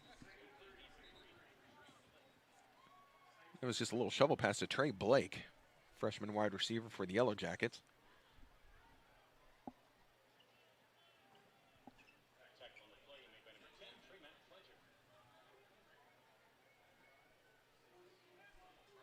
So they're going to spot the ball at the 46-yard line. 2nd and 3 coming up for the Yellow Jacket offense. They got a little stack at the bottom of your screen, worth keeping an eye on. Might be Monroe alone at the top. Handoff up the middle again. Enough for the first down. Able to reach forward and get the first down was the running back for the Yellow Jackets. Blake, the ball carrier. First down right at midfield are the Yellow Jackets. And 10:23 remaining in the second quarter. So the Yellow Jackets not really airing it out right now, trying to get their running game established, I imagine. I mean, this chews up clock, but you're still first half, so it's not that critical of a thing yet. Ross, upset with his people, was yelling at the receiver who was going the wrong way, very audibly and body languagely upset. They're going to pitch it out wide to the right. Pioneers defense is there. That play goes nowhere. Going to be a loss of yards. Some more extracurricular activities away from the ball. The game getting a little chippy, but nothing just horrible yet. Hopefully, cooler heads continue to prevail. Officials are conferring. I did not see a flag on the play. It is difficult. A lot of the players for Graceland, because of their school colors being, well, it looks like a navy blue and yellow, they have either yellow on their shoes or on their socks, which can often be, I don't know, missing. Looks like a flag to me.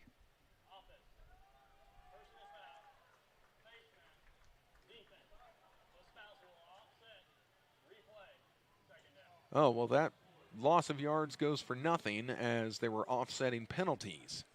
And so we're just going to replay the down. Well, that's unfortunate for the Pioneers. The Pioneers actually should be the ones a little miffed about that, as their good protection on the run play and loss of yards on the play now go for nothing. And it's like it never happened. 1st and 10, ball at the 49-yard line.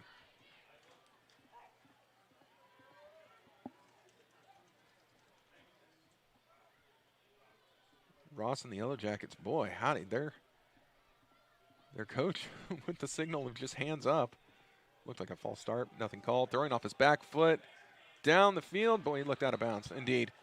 Monroe, good catch. Great over-the-shoulder catch, but he was out of bounds when he received it. So that's an incomplete pass. 2nd and 10 coming up. I wonder out loud, and I have no idea because I'm up here in a booth. I wonder out loud if the coaches for Graceland are trying to let the offense kind of figure it out, because when the offense looks confused and they're going to the bench, the coaches aren't exactly always giving them what they want. Like last time, their coach just put his hands up like, hey, figure it out, guys. And again, I'm okay with this. Like, that strategy is great in my book. They got to learn. Like right now, it's 26-7. This is a good time to figure stuff out. Again, my opinion. Not that you asked for it. High snap. Ross comes down with it. Throwing towards the sideline. Has a man at the first down marker. Boy, maybe a yard short. I think he came down at the 40. And now we've got another flag down. Ross is slow getting up. I wonder if this is going to be a late hit on the Pioneers. Either a late hit or maybe a hit too low on him. Roughing the passer. Yeesh. So that's 15 yards on the end of the catch. David Wright comes in late on the quarterback. So a big chunk of yardage for Graceland, but now you got to check on their quarterback. Now Ross, he's heading back to the line of scrimmage. He was limping there for a moment after getting helped up, but now there does not appear to be any noticeable injury. So first down. Ball on the 34-yard line now for Graceland. So again, the yellow flags are moving offenses more than the actual offenses are moving themselves. Oh, sorry, they're not done marching it off yet. I spoke too soon. Ball now placed at the 25-yard line. So 1st and 10 at the 25-yard line for Graceland, as they are looking to put one in and draw a little closer. This game's certainly not out of reach by any stretch of the imagination. Maybe a quick score here and a hold on the next Pioneer possession, and Graceland might be talking. Now the Pioneers are throwing a completely different look out there. They're running some stunts, getting some guys moving up at the front of the line, doing it again. They're really trying to switch up their look. Going to the end zone, man open, incomplete. His foot was out of bounds. I think the Pioneers almost got a little too fancy for themselves on that. Left it one-on-one coverage on the outside, and that was almost disastrous for the Pioneer defense. Felix Wade almost comes up with a great catch. Got a little turned around, which I think is why his foot eventually came down out of bounds. Ross looking back, getting the play from his bench.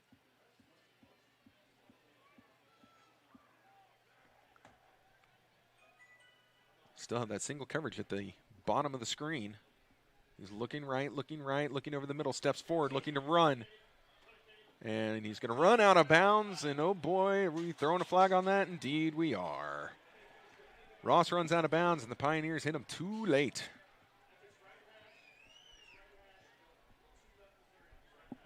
So I believe this is going to be a late hit on the Pioneers. That flag came out immediately.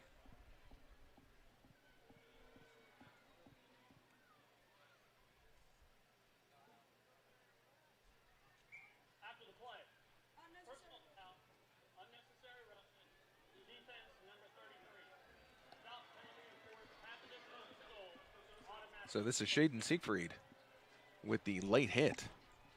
Hit out of bounds. Another 15-yard penalty. And the Pioneers are just giving away the yards right now. It's a yard sale. Ha! Geez, I cracked myself up. Got the man out in the flat. This is going to be trouble for the Pioneers. Oh, they're able to wrestle him down at the 5-yard line, though.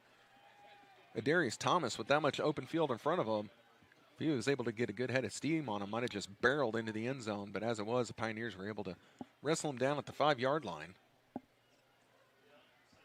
8 minutes remaining in the second quarter.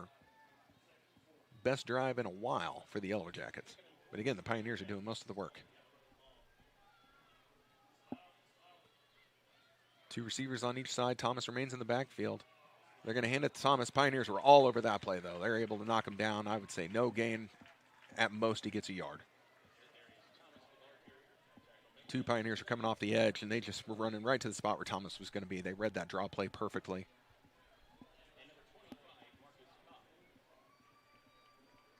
Marcus Cobb, credit with the tackle now. He comes off the field. He's got a noticeable limp. So 3rd and 4 for the Yellow Jacket offense. Just 4 yards away from pay dirt if they can find their way in. Ross with it. Throws it to the side, has a man wide open who was coming across the field. That's a touchdown for Graceland. Touchdown to Trey Blake, as he just got lost coming across the field by the Pioneer defense. Switched from one defender to another, and the second one didn't know he was there. So with that, Graceland able to strike, draw a little closer. Game with 7:06 remaining in the second quarter. A lot of game left, a lot of time if this offense for Graceland can get to clicking. 26-13, extra point, getting lined up.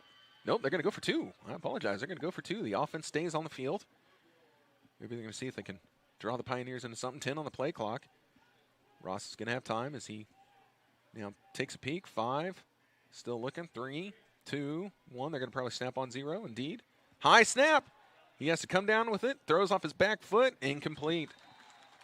Boy, the center struggling today for Graceland. Another high snap. Ross was able to get his hands on it, tips it in the air, takes one bounce, able to come up with it, but he was in trouble at that point. Had defenders all around him. Throws off of his back foot, misses his receiver. That ball never was in the end zone. So the Pioneers were able to stop the 2-point conversion attempt. The score 26-13 with 7:06 remaining in the first half as we start ticking down towards halftime. Wind has died down a little bit, so that's good. Sun is setting. It's a pretty night in Olathe. So pretty. So as I was talking about earlier, the Pioneers are playing a lot of ranked teams this year. 3 so far on the schedule. Now, of course, rankings will move every week. But the Pioneers have to go to Culver Stockton. Pioneers have to go to number 2 ranked Grandview. That's no fun. Grandview is pretty good. And then they have to go to number 18 ranked Central Methodist. The only ranked team we get at home is Baker University, who are currently ranked number 13 for homecoming. So it is not going to be an easy time for the Pioneers this year. And again, Graceland, without looking at your schedule, I imagine yours looks much the same. So may the odds be ever in your favor. Short kick fielded by the Pioneers. At the 25, at the 30, moving outside. Cuts it back in, makes 2 miss. 2 more coming to take their place. And now wrestled out of bounds near the 34-yard line.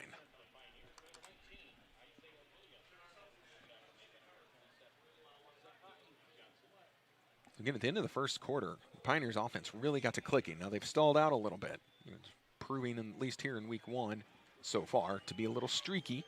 Drops, definitely a problem. And then all over the field, penalties, a huge issue.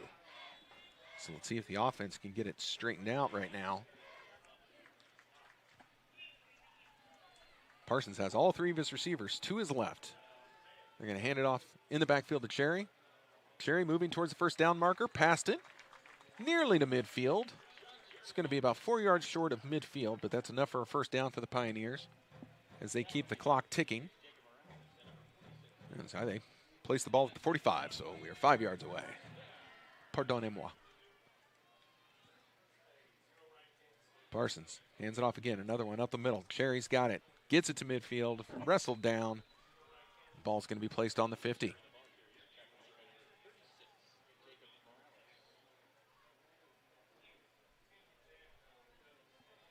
Cherry kind of quietly having himself a good day. At least a good first half.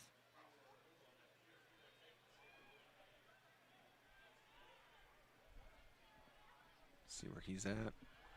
Here's a pass by Parsons. Woo, boy. Parsons was too high for one receiver and behind another. I think there was a little bit of miscommunication on who was going where on that play. But Parsons threw an absolute bullet out there. If a receiver didn't catch it, nobody was going to. Pioneers, though, fortunate the ball didn't get tipped in the air. So going back to Cherry, he's at 10 attempts for 67 yards.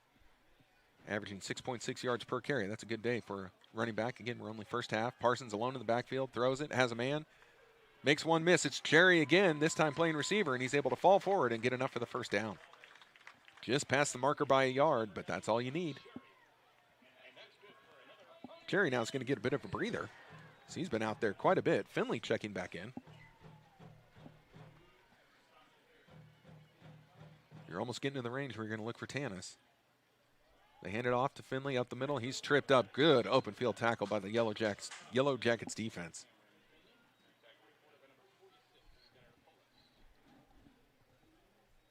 We've got Gunnar Hollis on that tackle, and that was a good one. Good open field solo tackle. 2nd and 8 coming up for the Pioneers. Low snap, Parsons handles it, looking right, rolling, going right into a defender, steps forward, able to miss, slides down, gets another defender to miss who was just about to decapitate him. Parsons is pointing out and saying he wanted the flag. Now the offensive line, it looked like they were taking a little exception to the player, but they were just trying to get lined up. So nothing there. I know Parsons was a little miffed. If there was connection there, that would have been ugly. There's a run up the middle by Finley. Should be enough for the first down for the Pioneers. 5:01 remains in the second quarter. Pioneers drive, steadily moving it down the field. First down awarded. Chains being moved. Pioneers already back under center, just waiting for the play to resume. Here we go. Parsons alone in the backfield. Looking deep. Heaves it. Boy, he got under it. Going for Tannis. Oh, boy, that should have been a pick in the end zone, but dropped by the defender. Parsons, another ill-advised throw, and I think he would be the first to tell you that that one just kind of squeaked out of his hands wrong because he put way too much air underneath it, and it looked wobbly up there. But now, boy, I thought Parsons was holding his leg. He was bent over there for a moment, doubled over. I think he was just maybe miffed about that throw. Tannis is coming off. He's got his hands on his hips. So Tannis not going to be available for this play, coming up for 2nd and 10. Finley in the backfield. They're going to hand it off to him, try and get him space on the right side, but there's a lot of Yellow Jackets over there. He's able to make a little something out of not much. For maybe a gain of 2 or 3. Slaughter credited for the tackle. And really, the Yellow Jackets defense had that play well read. Going to bring up 3rd down, 3rd and 8. Nope, 3rd and 9. Apologies. Got to look for St. Louis on this one with Tannis out. St. Louis could be coming across the middle in the slot. Finley, he's going to go out wide into the flat. Pressure coming. Oh, geez, and Parsons dead meat.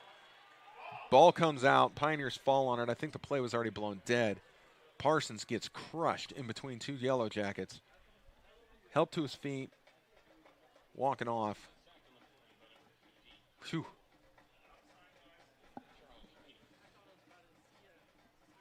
So 4th down now. Pioneers offense staying on the field. This is curious. Not in field goal range. Too far out for that. See if maybe Parsons is going to try a little pooch punt of his own.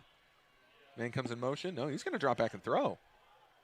Has a man on the outside. He's got St. Louis. St. Louis 1st down. Spin move. Hits the B button and he's tripped up and taken down at the 5-yard line. St. Louis furious that he couldn't keep his balance. He almost had a Madden NFL 23 touchdown. But it is more than enough for a 1st down. The Pioneers now at 1st and goal. Ball placed on the 5-yard line. So that keeps the drive alive. Boy, Pioneers, gutsy move going for it on 4th and a really long way. Guess they like their matchup out there and able to come up with the 1st down. Parsons a good throw. Parsons now has a man wide open in the end zone. Guess who? Just take a guess. Who do you think's going to be there? Could it be the career record holder of touchdowns for MNU? Oh, I think it is. Touchdown, Caleb Tannis.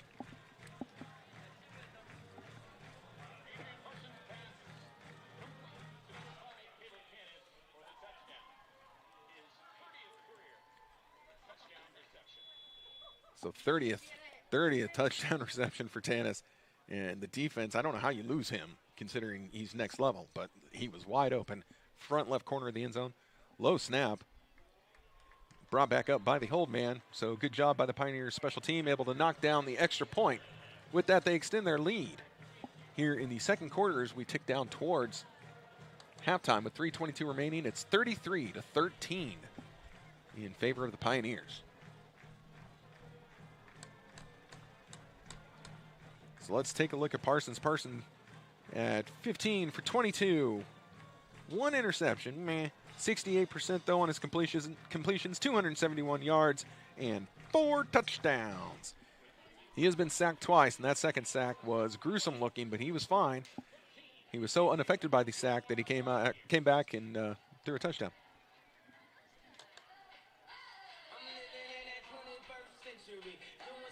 So Ross over on the other side, 13 for 25, 1 interception. He's at 52% completions, 184 yards, and 2 touchdowns.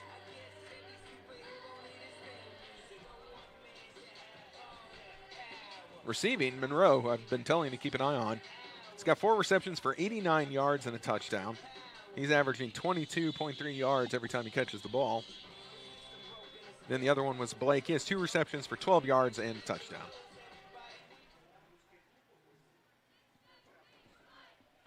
Pioneers again are looking like they're going for that little chip shot kick. Indeed they are, heading towards the up man.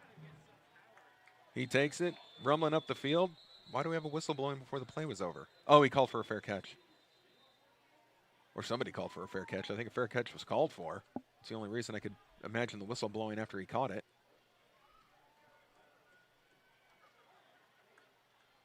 They take the ball back to where he caught it.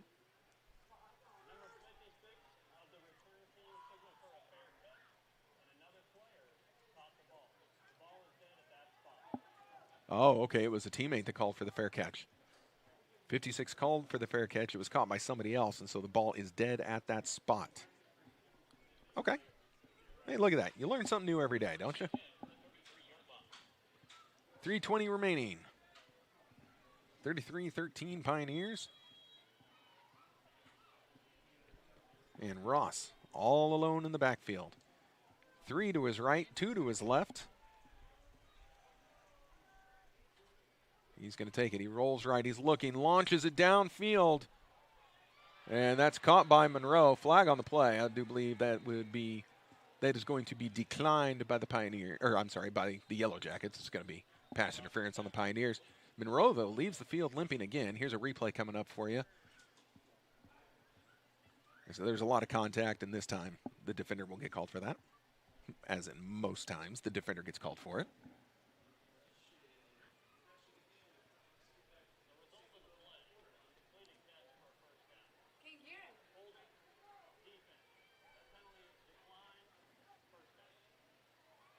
Well, pretty much what I said. Instead of pass interference, they called holding. Either way, the penalty is declined by Graceland, so the play stands. The long pass down the middle of the field to Monroe from Ross brings up 1st and 10.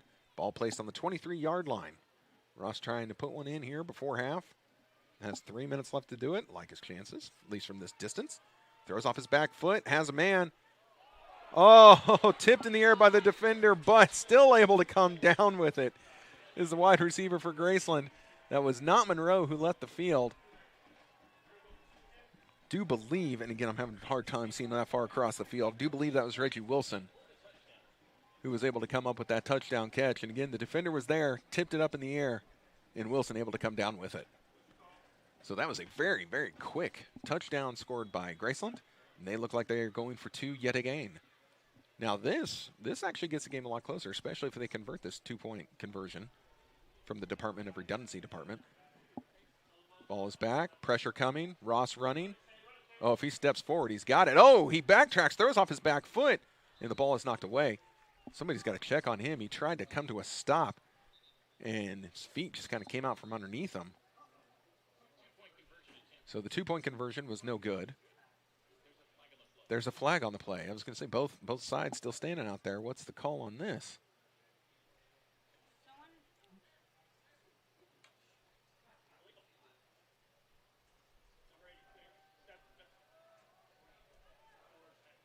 All right, so the refs might cut out on that one.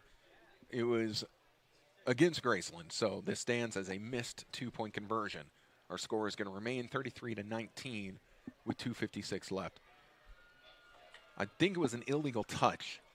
I think maybe a lineman was the one that tried to collect the ball. I don't know. Hard to tell from where I'm at. So my apologies. I cannot give you a 100% accurate call on that, but the referees might cut out. What can you do, right? So the Pioneers offense is going to have to keep the pressure on. Like, they cannot just put this into cruise control because there's still a whole second half to play. And Graceland is not that far back, 33-19. And you might think we might go into the half with this score. Now, the Pioneers will get the ball to start the 3rd quarter, so they've got that in their favor. But right now, the offense can ill afford to make mistakes or just, put it in cruise thinking, we can just kind of hem-haw this to the finish line. All of that would be incorrect. Don't do it. Take the advice from the guy sitting in the booth. Here we go. Crowd's getting fired up. Long run up on the ball. It's in the air. This is going to be fielded by the Pioneers. Taking it about the 7. Oh, good hole. And tripped up, but a good return by the Pioneers special teams. That was Isaiah Williams with a good return. And the ball is going to be spotted right about the 40-yard line. 2:50 remaining in the half. We'll see if the Pioneers are going to try and air this out, see if they can get on the board before the end of the half, or if we're going to get some safe run plays, try and keep that clock moving. Again, Graceland completely out of timeouts, have been out of timeouts for pretty much this whole quarter, so they can't do anything to stop the clock. Pioneers are at least going to throw on the 1st down. Over the middle, has a man right at the line of scrimmage, though. Makes one miss. Stutter steps around another, making something out of nothing. Now pushed out of bounds right at the 45-yard line, so about a 5-yard gain. But pushed out of bounds, going to stop the clock. Well, I guess not. They didn't stop the clock. Maybe they don't do that here. What do I know? All right, so 2nd and 5 coming up. Low snap. Parsons picks it up off the turf. Able to hand it to the running back in time. 1st down run.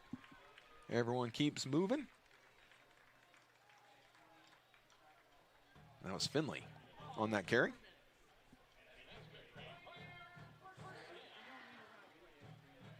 Pioneers lining up again in Yellow Jacket territory. Parsons is going to pass. Gets it to Finley. He's wide open out of the backfield. First down and a lot more. Now pushed out of bounds near the 25-yard line. It's going to come down on the spot. But more than enough for the first. And the Pioneers still driving with 2:10 left in the half. Now they're in field goal range looking for more than just 3 points to end this quarter.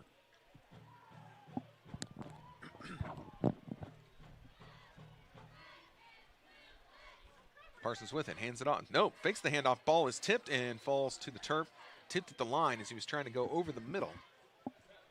Credit to Graceland. You know, the Pioneers torched him over the middle for a while. They've really kind of shut that off, paying much more attention to their defense coming across the middle, a little less on the outside. But, of course, you got to be careful on the outside because that is where Tannis roams. So many decisions to make. Parsons with it, drops back, pressured, steps forward, looking for his man along the sideline. And let's see, I think I call this a completed pass. No, I got one saying complete, one saying incomplete. Incomplete's going to be the call. Parsons might have been better served just to turn that upfield and take it himself. Instead, he's running lateral and tries to hit his running back with a bullet pass. And so he had to leave his feet to get it. Comes down out of bounds. That'll happen. That was Kentrell Jones who was not able to come down with that. Now Parsons doesn't have his play. A little frustrated, sending all the offensive players moving. He's got 10 on the play clock.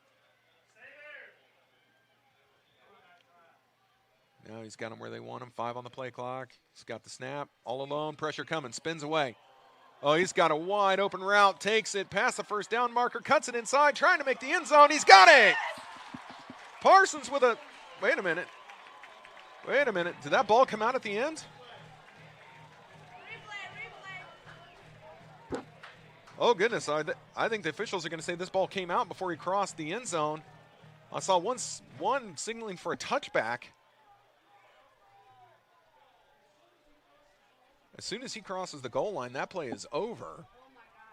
The official...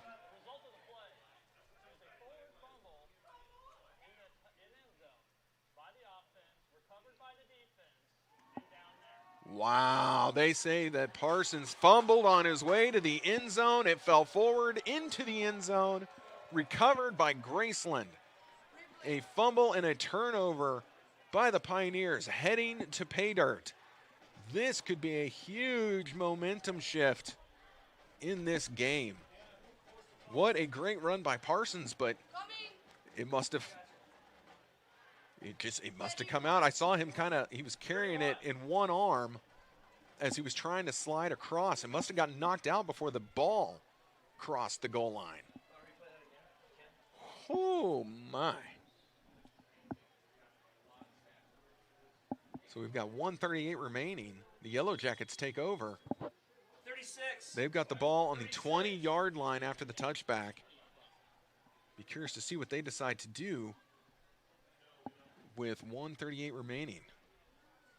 I mean, I imagine they're going to try and draw closer. Like, I don't see how you don't. They're going to air it out. Ross with it, fakes a handoff, rolls to his right, comes back, throws left. Has the running back, just a little pass. He gets away from one and now taken down. So that's going to chew up clock and only give him about 4 yards. Now they're going to give him 5 yards. So Thomas with the reception for 5 down to 120. They're going to bring Thomas off the field and bring on another wide receiver. So they're going empty backfield. Ross with it, all alone. Line trying to get up the middle, double teamed. Ross throws off his back foot, lobs it over the middle, and now chased out of bounds. And I believe that was Wilson. So a first down, 59 seconds remaining.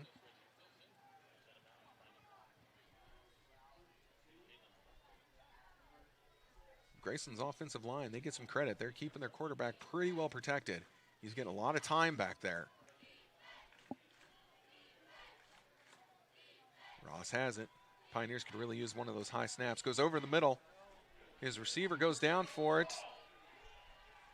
The officials all looking at each other. No one can tell if that hit the deck first. They're going to say completed pass. Ball now in Pioneer territory at the 35-yard line. Well, we got a Pioneers defender with a noticeable limp. And they're going to go after him. Nope, now flushed out of the pocket. Ross is on the run. Defense is after him. Throws on the run. Has his man. Guess who? That's Monroe.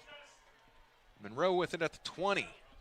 Monroe, though, still slow to get up. He is playing hurt. And now they're going to pull him off. He comes in, he catches a ball, then he has to leave due to injury. 33 seconds, 20 yards away. Ross turns, looks to his sideline. Oh, that should be a false start. False start. There we go. False start on Graceland. The entire right side of their offensive line left early on the hard count by Ross. So that's going to move them back to the 25-yard line with 22.5 seconds remaining.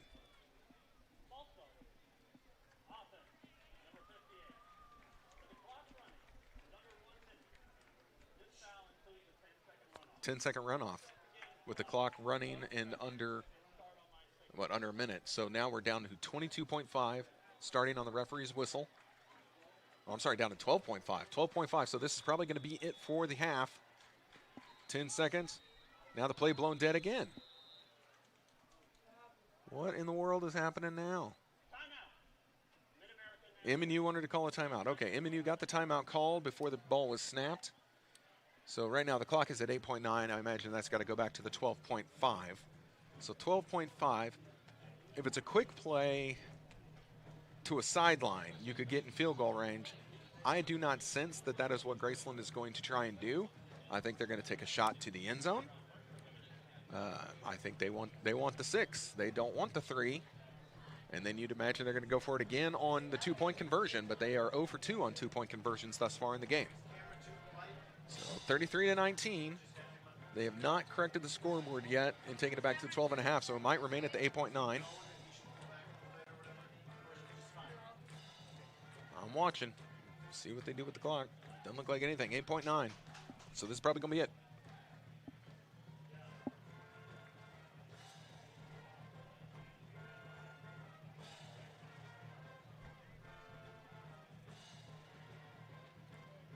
Pioneer defense heading out there.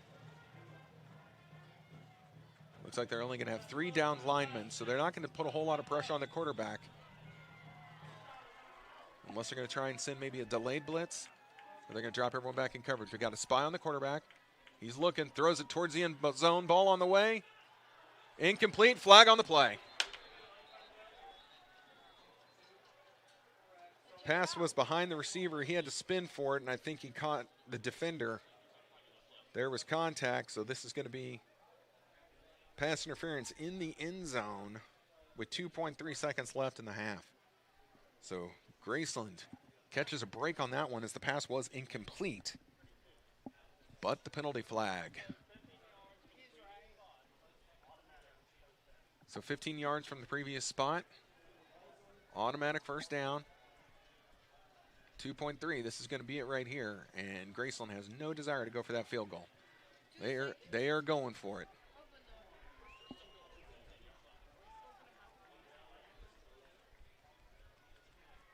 You got to wonder where Moore is. So, okay, Moore is on the near side of your screen. They're going to look for a fade in the end zone to Moore. Again, bottom of your screen, watch that. Oh, now the play's blown dead. This is going to be timeout, MNU. Yep.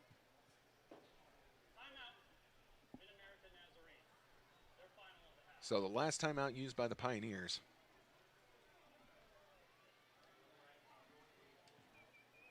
Again, now we'll have to see if Graceland's going to come out with the same look or if they're going to change it up. But, again, that fade to the end zone for Moore.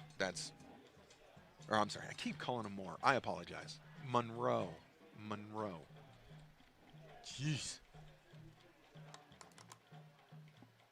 So, yes, so the fade to Monroe. That's what they're going to look for. That's what they had set up on that play. Pioneers haven't proven they can stop him yet.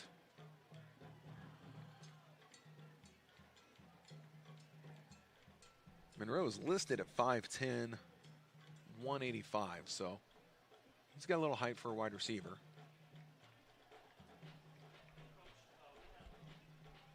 Let's see. Keep an eye on your screen. Where's number 2 go?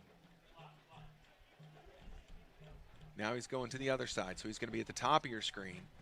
Still, just going to be a fade to the end zone. 2.3, here we go. Rubber meets the road right here. Man in motion. Ross has it, drops back. Oh, he looked for Monroe, comes back across. Incomplete. To end the half, the ball falls incomplete. The receiver had it, couldn't reel it in. And that's going to do it for first half action. Boy, the final few minutes of this quarter got a little more exciting than we thought they were going to. Your score at halftime, 33-19. So they have set the clock for about 20 minutes. We're going to come back in about 15 minutes, and we'll give you all the first half stats and get ourselves ready for third quarter action. So go refill your beverage cup, order another pizza, make some nachos. I am hungry, so all of this sounds delightful to me. And we'll be back in 15 minutes.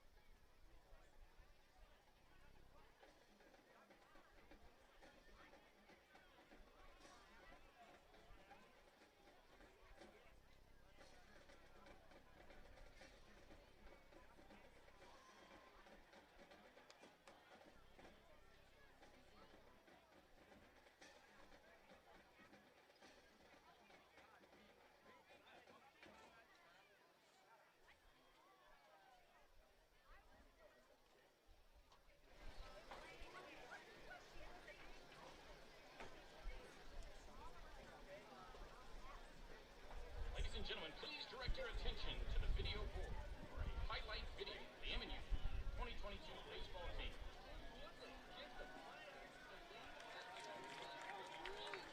Swing and a miss. One of the biggest strikeouts of the year. 2 runs will score. Swing and a miss. Strikeout. Mid-America Nazarene advances to the NAIA World Series for the first time. There is the score.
Advancing to the program's first ever NAIA World Series.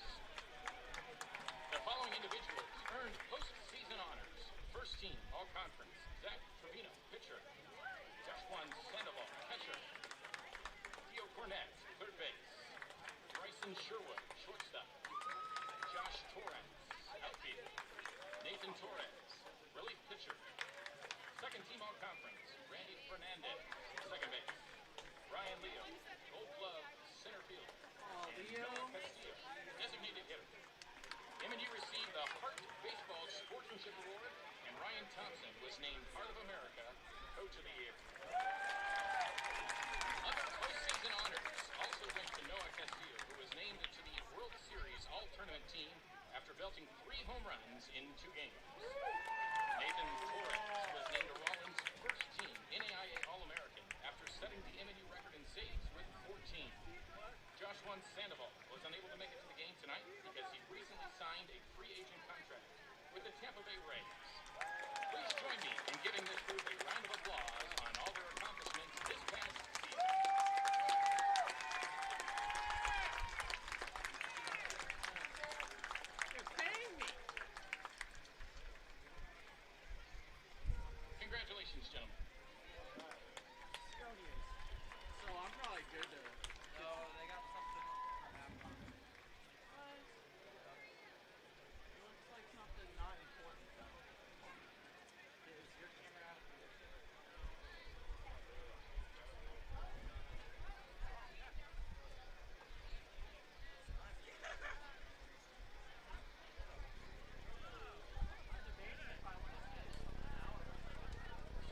halftime entertainment, we have what you all came to watch, the Punt, Pass, and Kick contest, brought to you by MNU Admissions. You'll never guess what they're about to do. That's right, punt, pass, and kick. What's up, everybody? My name is Josh, and this is Hunter, and we're both from MNU. So tonight we are going to do punt, pass, and kick. Whoa! So we have two churches represented today. We have TLC and KC first, and then we also have College Church.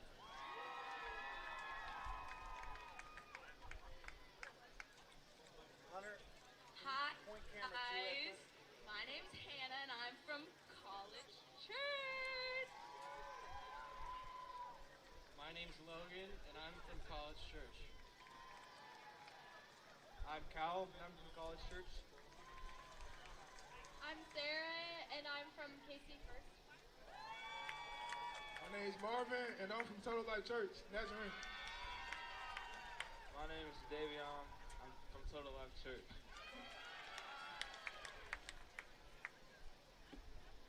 So the way this works is the first team that can get all three of their players all the way to the other zone to win, and they're going to win a prize from MNU Admissions.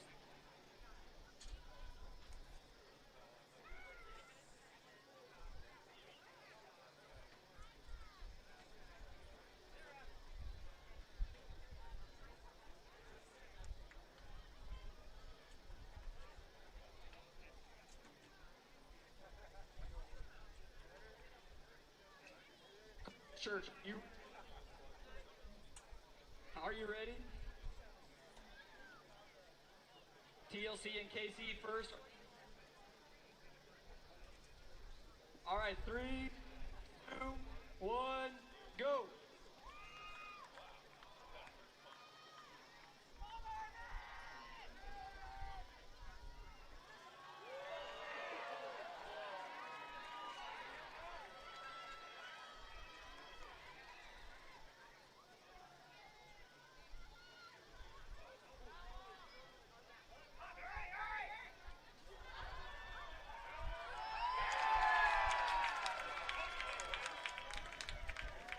KC First wins. Thank you guys for participating. If all of you will go down to DT at the other end, he has prizes for you guys. Let's hear it for KC First and College Church.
right, everybody, welcome back. Give you a moment to get yourselves situated there. Let's go over some of the first half stats real quick. First downs, 22-19 in favor of MNU. The Pioneers on the ground, 23 rushing attempts for 128 yards. Over on the other side, 9 rushing attempts for 6 yards for Graceland. Receptions, both teams very close, 19 for Graceland, 17 for the Pioneers. Receiving yards, also still pretty close, 300 for the Pioneers, 277 for the Yellow Jackets. Total yards, the Pioneers, whew, they are at 49 plays for 428 yards. Over on the other side, 41 plays for 283 for Graceland. Again, you can look at that and see that's why the Pioneers are up, but they're not up by as much as you kind of feel they should be. The fumble at the end zone by Parsons really took a hit for the Pioneers, and we did look over the break on replay, and I hate to say it because I am the MNU broadcaster, but fair is fair. He fumbled at the 1. We could see it on replay. The ball was out before he crossed the plane of the goal, so that was a fumble. The officials were correct. If you've been listening to me for the past 6 years, you know I hate admitting when officials are correct. It physically causes me pain, but they were correct on this one. Ouch. So here's the other really fun stat. And again, we've been talking about this all game. Both sides have been penalized in just the first half, 8 apiece. Now, you also have to remember, some get declined, some are offsetting. For accepted penalties, it is 8 apiece. 72 yards penalized for Graceland, 98 yards penalized for the Pioneers. Oof. Time of possession favors the Yellow Jackets, 17 minutes and 53 seconds. Pioneers have had the ball 12 minutes and 7 seconds. Third down efficiency, the Pioneers are 6 for 10. Graceland is 3 for 5. Fourth down efficiency, 0 for 1 are the Yellow Jackets, and 1 for 1 are the Pioneers. Individual stats, we've got a few. Ross for the Yellow Jackets, 19 for 32. 1 interception, 277 yards, and 3 touchdowns. His target right now is Monroe, 6 receptions for 114 yards and a touchdown. Wilson has 5 receptions for 87 yards and a touchdown.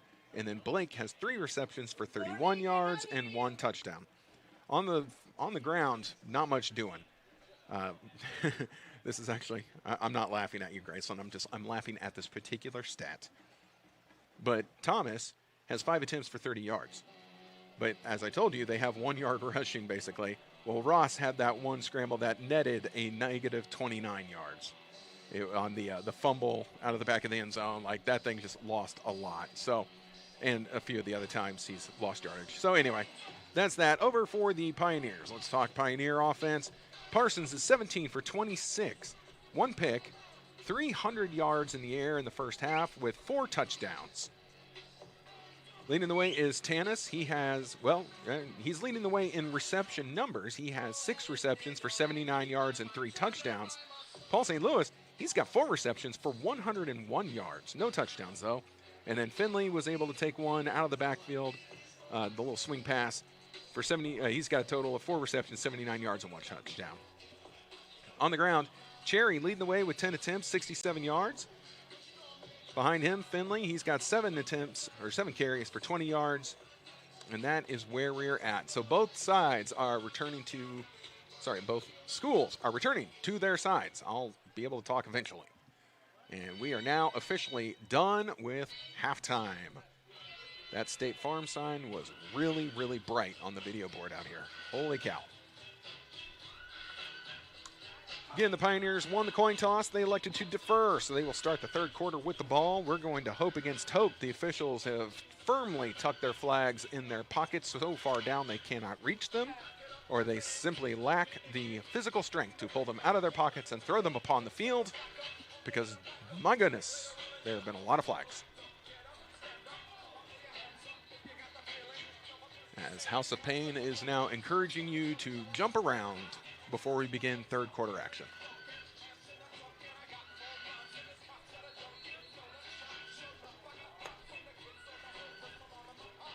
So hopefully you guys are enjoying the game. Remember, you can stream us. And then I see a lot of you have found us on the YouTube channel. And I love the chat feature in the YouTube channel. Okay? Love it. Just let's all make sure We keep all of our comments within the boundaries of good taste, okay? And from what I'm reading, everyone is doing a great job tonight. So thank you all very much for maintaining a little professionalism on here. That's always great. And let's just keep it that way for the second half of football.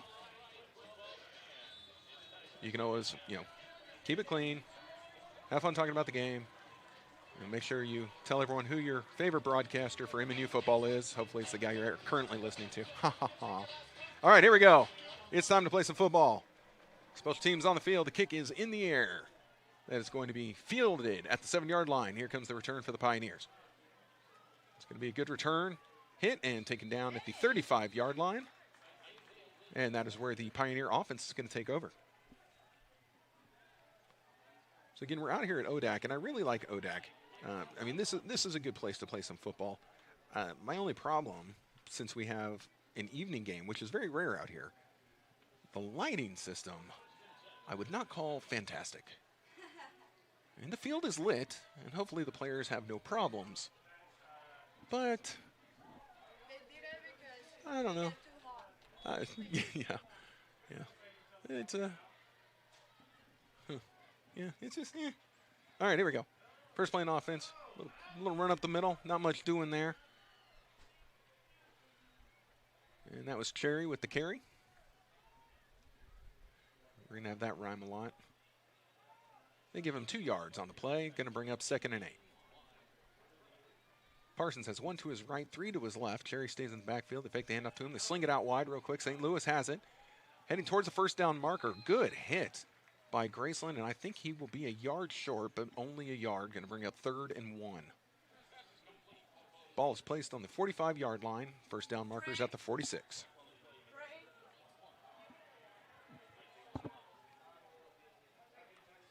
Parsons has it. Hands it off. Up the middle. First down. Not much else for Cherry, but he has the first, and that's the important part. Like we talked about, the Pioneers cannot afford to put this into cruise control because Graceland is nipping at their heels.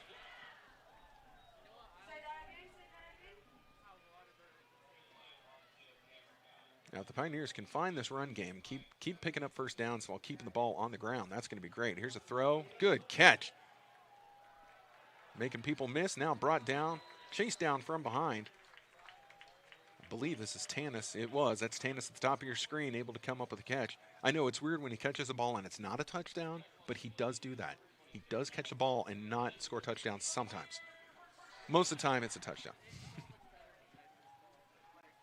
I did see that there is a broadcast crew here for Graceland, so if you are choosing to watch the game and listen to this broadcast and neglect your own school, I thank you and welcome you to the MNU broadcast. Now, there was a pass received by St. Louis, waved off by an official. They're going to say it was incomplete. St. Louis disagrees strongly with their decision of an incomplete pass. He did have to catch that going to the turf, and so this was called incomplete by one of the side judges.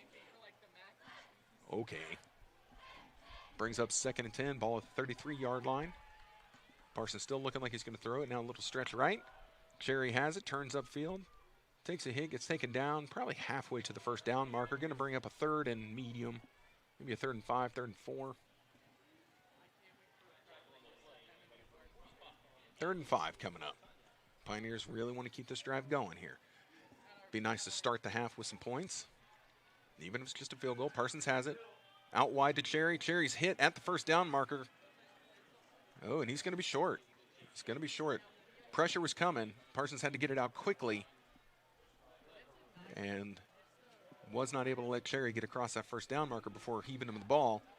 Now on 4th and 2, Pioneers are, at least at this moment, lined up like they're going for it. They're 1-1 on 4th down conversions. They're going to hand it off. Cherry's got it. Cuts it upfield. He has it. First down and more. He's going to be knocked down around the 20-yard line. 19, I think, is where the ball is going to be spotted. So first down for the Pioneers. Again, just chug, chug, chug, keeping it right down the field. Cherry's going to come off now. Finley checks in. Parsons has it. Drops back. Finley goes out. Boy, blindside. He's going to get nailed. Indeed, he does. And flung to the turf. The offensive line takes exception, but you kind of have to block that guy. Parsons never saw it coming. And now Parsons' helmet comes off. He's going to have to leave the field for a play. And he definitely got himself rattled. Now Atkins is going to check in for one play. This is last year's quarterback, Blake Atkins. Last year he had a good season, 20 touchdowns, 5 picks, threw for 2,100 yards, 58% completion. He's going to throw on his attempt. Whoa, he throws a pick. Oh, no. He just lofted it, trying to get it to his receiver, and the defender just jumped up and said, oh, look what I found. Oh, boy. That is a momentum killer, and we've had 2 of those now. And so you have to wonder how many times is the defense going to be able to answer the bell for a momentum killer by the offense. Oof, boy, howdy. That was an unfortunate turn of events right there. So we're 33-19. The Pioneers started the half with the ball. That is now Dunski's. Here comes the offense for the Yellow Jackets. And Monroe, where is Monroe? We're playing the game. Where is Monroe? I think he's at the top of your screen. Empty backfield. Ross has it, looking.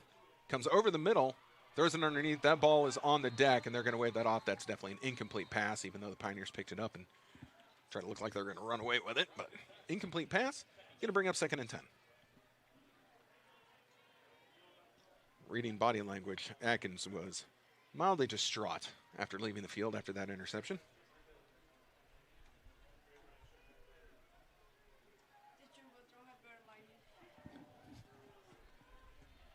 Yeah, exactly. Atkins' throw would have been better if the lighting out here was up to standards. Now Ross has it, runs, rolling right, heaves it in the air. His man falls down. I'll tell you, he had a step, and I'm not sure. I think that was Monroe. He absolutely had a step. Again, slow to get up. He is playing hurt. Now he stays down. They might want to sit Monroe for a little bit because after every play, he is either up limping or staying down, and he's hurt. Give credit to him because he's been a beast out there, but he is definitely hurting.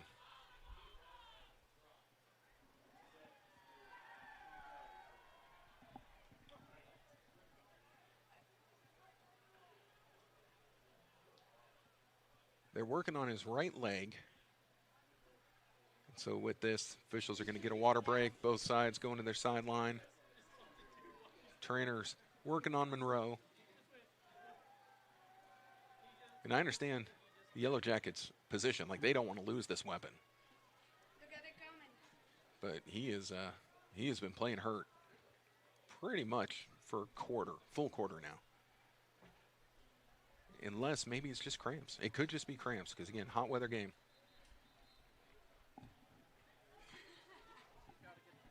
So now he's going to come off now. Yeah, he's holding his hamstring.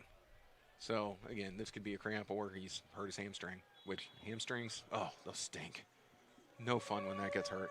All right, with that, we're back to action. 3rd down, 3rd and 10, ball at the 39-yard line. The Pioneers can hold them here, then that interception doesn't look so bad. If we can just get that ball right back. Empty backfield. They fling it to the sideline. There is nobody home. And I don't believe they're on the same page there. This was clearly an issue with Monroe being off field because Monroe, that was in the area where he would be lurking. But at 4th and 10, looks like they're going for it. At least the offense is staying out, but they look completely out of sync again. They've got it now. 3 to the left, 2 to the right. Down to 8 on the play clock. Receivers still look confused. 4, 3, 2, snap, whistle. What's happening? Timeout. Timeout called by Graceland with no time left on the play clock. They would like to talk this over. And now we'll see if out of the timeout they're still going to try to hit home runs. Let's see if they just try and... Oh, there's a false start. False start. Another flag on the field. Stop me if you've heard this before. So false start on the offense. This might change your mind. Reggie Wilson got a little excited. The wide receiver and jumped. And now here comes the special teams for the Yellow Jackets. 4th and 10. We're going for it. 4th and 15. Get out of here. Punt the ball.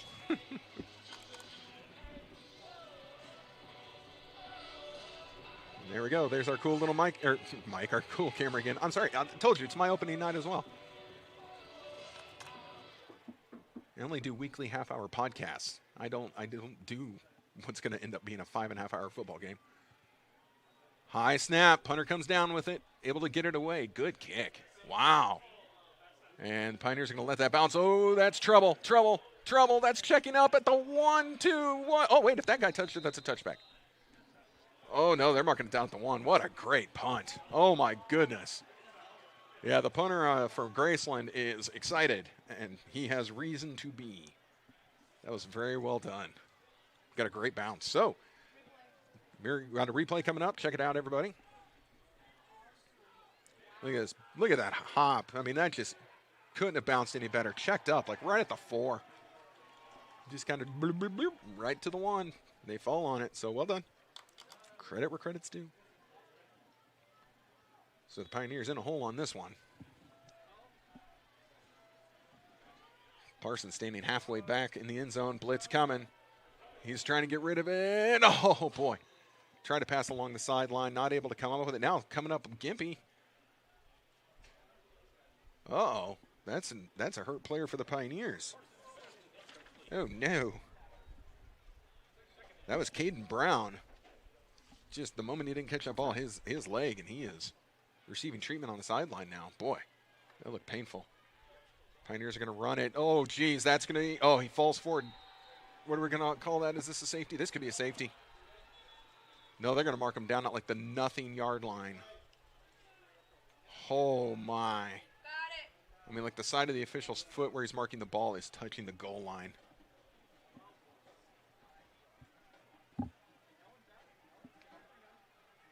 So the Pioneers, at least for a moment, dodge a bullet. But it's 3rd and 10, and we're in a world of trouble here. And that camera went way out of focus on that.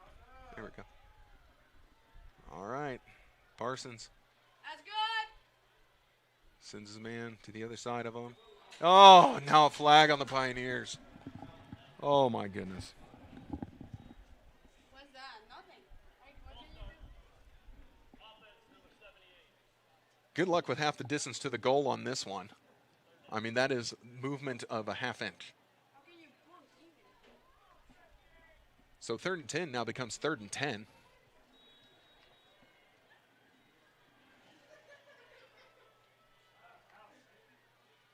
They fake the handoff. Parsons rolling, in trouble. He's just going to run it forward. Hey, look, a little daylight. Maybe not. Oh, boy, did he get that first? And he gets flung out of bounds. Pioneer sideline needs to stay composed. Parsons is. He's getting out of there. Yep, this is going to be a 15-yard penalty on the Yellow Jackets. Parsons was well out of bounds, and they threw him to the turf. And again, thankfully, MNU's bench did not overreact. So the officials are going to talk things over. Here we go. Personal foul.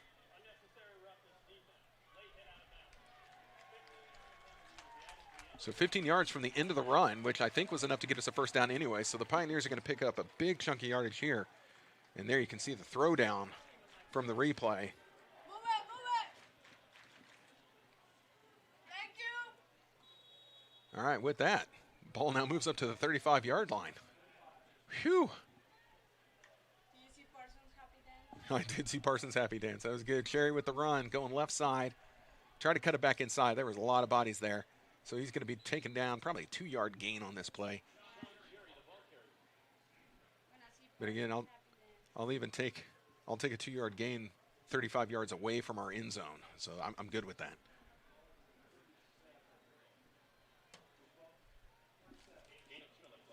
And there's Parsons skipping along the sideline there. Now another little fling outside, read perfectly by Graceland's defense, though. That's going to be for no gain. Going to bring up 3rd and long for the Pioneers.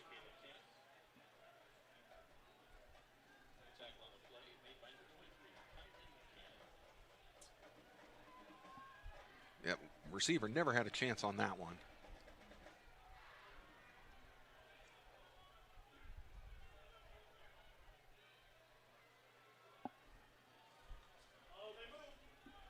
Parsons throws off his back foot, has a man. Cherry's got it. Not going to be enough for the first down. Gets it to maybe a 3rd and 4. And here come the punt unit. No question about it for the Pioneers. Punt unit coming on. Now they will be kicking into the wind. Wind's not terrible, but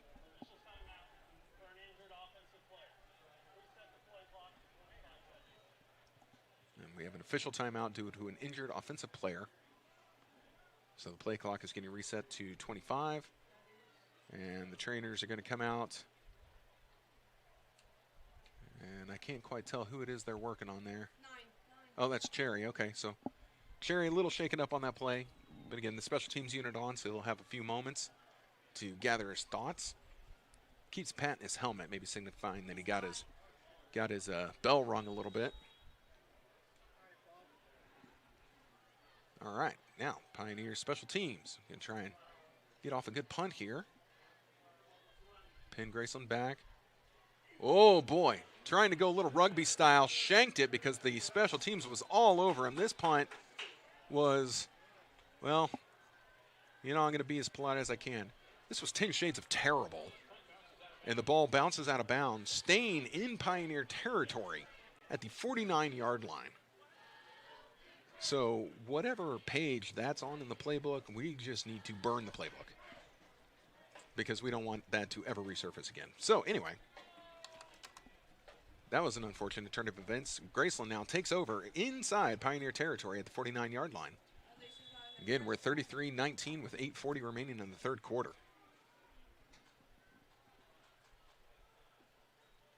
Bad snap, ball's loose on the ground. The running back picks it up. Boy, this is the way they drew it up. Not at all. Good stiff arm and now sent out of bounds. So that was disaster that turned into more than positive gain, as the ball just went right off of the quarterback's hand, but the running back with the wherewithal to pick it up and run forward and was able to come up with a nice chunk of yardage.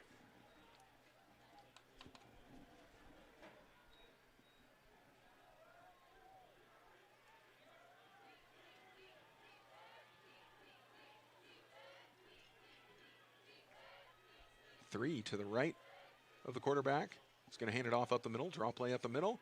Breaking tackles. Oh, flag on the play. This is in the area of holding. Dun, dun, dun.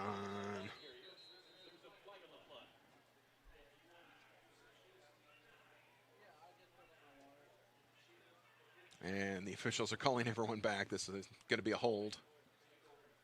Indeed it is. Holding on Graceland, so kind of derailing their drive just a little bit here.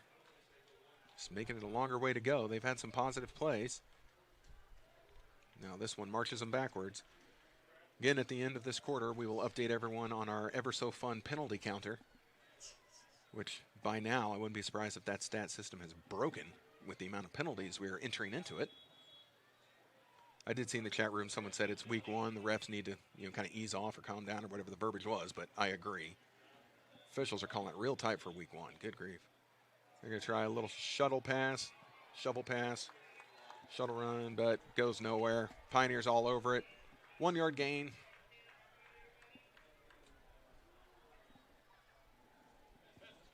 Second time they've tried that, and Pioneers defense has been equal to the task both times. Just snap the ball, and quarterback's not even coming down with it. Almost looks like a volleyball set right to the streaking receiver coming in front of him. And they're going to fake the handoff up the middle. Rolling, and in deep trouble. Down he goes. That's a sack for the Pioneers. Well, I thought Ross was just going to take off running, and he did not. And they let the defense catch right up with him. And he is sent to the turf. This was Calvin Broussard with the sack for the Pioneers. Big loss for the Yellow Jackets.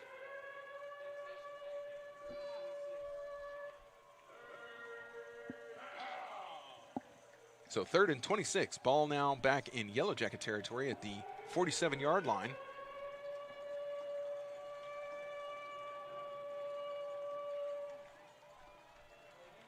Empty backfield. Ross drops back. Boy, all the words. He pulls up again. I thought he had a lane. He just wants to throw. Dancing along the sideline, heaves it. And incomplete. Oh, my goodness. He was throwing more shoulder fakes and juke moves than I could count on that play, just trying to extend the play a little longer. Ball eventually goes out of bounds. It's 4th and 26, and the offense is coming back on the field. Like Ross walked off for a moment. It is now coming back on. Again, 4th and 26. And now they're being ushered off. Ross with his hands on his hips. He does not want to give up that field to the special teams unit.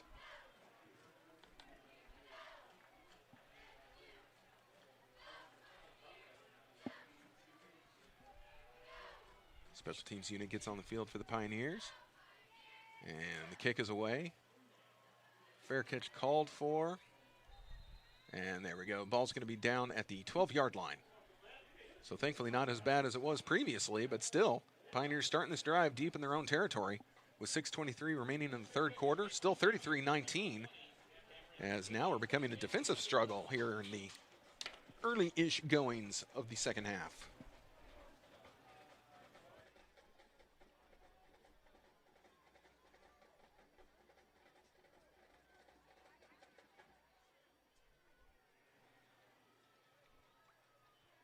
All right, Pioneer offense back on the field.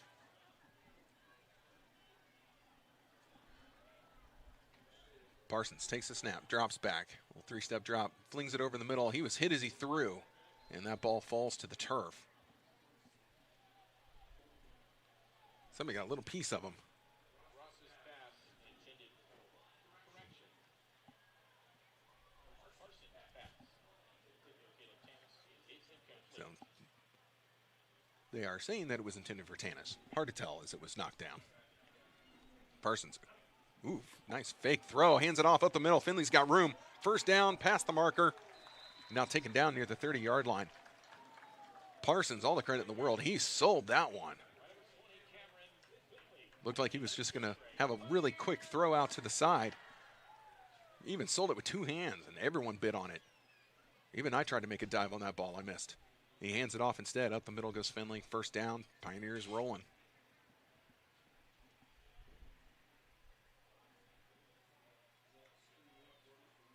Parsons going to hand it off up the middle. Able to get through the initial contact into the second level. Finley again, taken down. Going to be right at the first down marker. They're going to go ahead and move the chains. So this is perfect. This is what the Pioneers want to do. Keep picking up first downs, keep the ball on the ground, keep the clock running. Cherry has come back in the game. Now remember last drive, Cherry left a little shaken up, but he's back in now. They're going to give it to Cherry. Able to get past the first man, but not the next three. They are able to wrestle him down for about a 4-yard gain.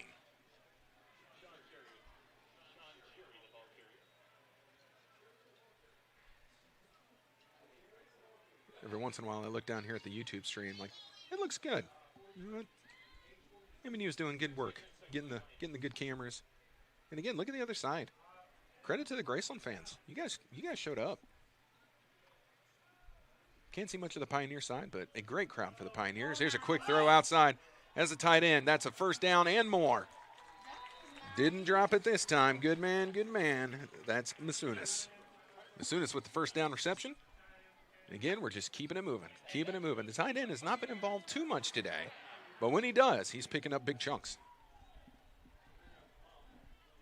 That was on 2nd and 6, and he was able to pick up a lot more. Pioneers in Yellow Jacket territory. They're going to throw it out to the side. Had to leave his feet to catch it, was the receiver, but still able to turn it into something. Do believe this was St. Louis. Indeed it was.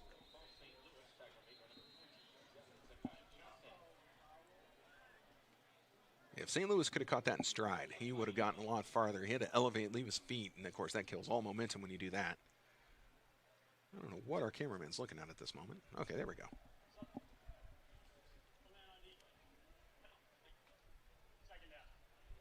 There was a flag on Graceland. It was declined. I'm not sure what the call was, but after the first down reception, the Pioneers wanted nothing to do with it. Pioneers send a man in motion, going all the way around the formation. They're going to hand it off to Cherry, going left anyway. Able to make some people miss. He's got a first down, still fighting for more yardage. Just secure that ball if you would, please. as this drive is taking up some time, which is great for the Pioneers. Down to 4 minutes remaining in the third quarter.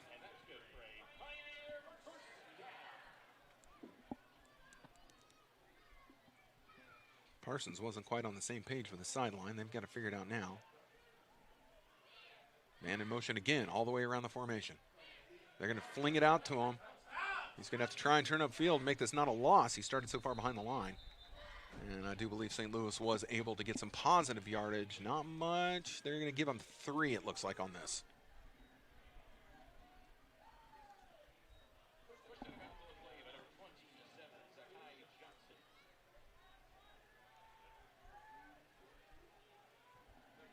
Yeah, the Pioneer offense definitely slowing the pace. Taking the play clock down a little bit each time. Parsons with the handoff, working right. Ooh, taken down. Thought the Pioneers were going to get a little room on that. I thought wrong. Cherry tripped up at the line. No gain. We're going to exchange some players here. The Pioneers not in any hurry at this point.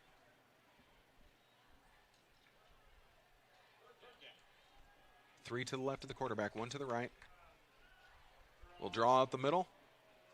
Trying to make a miss. This is going to be short of the first down on 3rd and 7. So let's see what the Pioneers are going to do here. Finley's trotting on. So is another offensive lineman. So I believe on 4th down, they're going to go for this. 4th and 5. 4th and 5. I'm sorry. I thought we got closer on that last one. Appears I was wrong. It does happen. So 4th and 5. Pioneers going for it. They've done well on 4th down conversions. I probably shouldn't have said that. Over the middle, they got it. First down. Down to about the 6-yard line, St. Louis. And this is perfect for the Pioneers right now.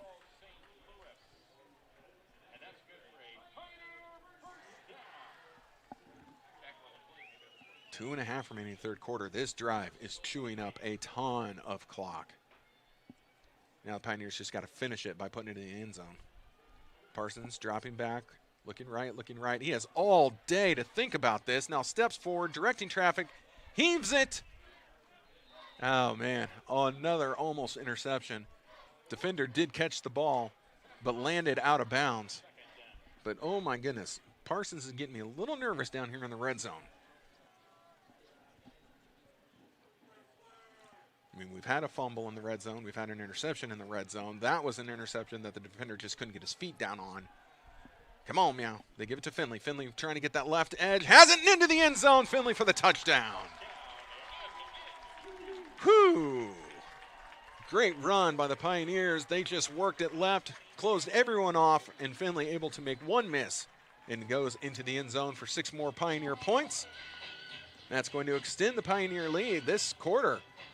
It was turning out to be quite the defensive struggle, but the Pioneers able to break through. Now we have the extra point forthcoming.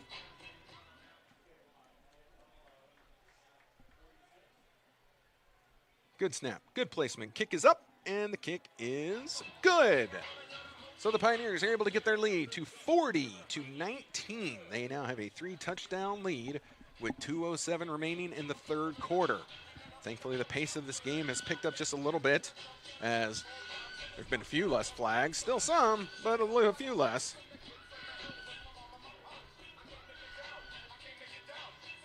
I'm definitely not going to take the time to look up how many penalties have been in a game before, but I wonder if we're anywhere close. And no, don't anyone else look it up either. I really actually don't want to know. But there's been a lot.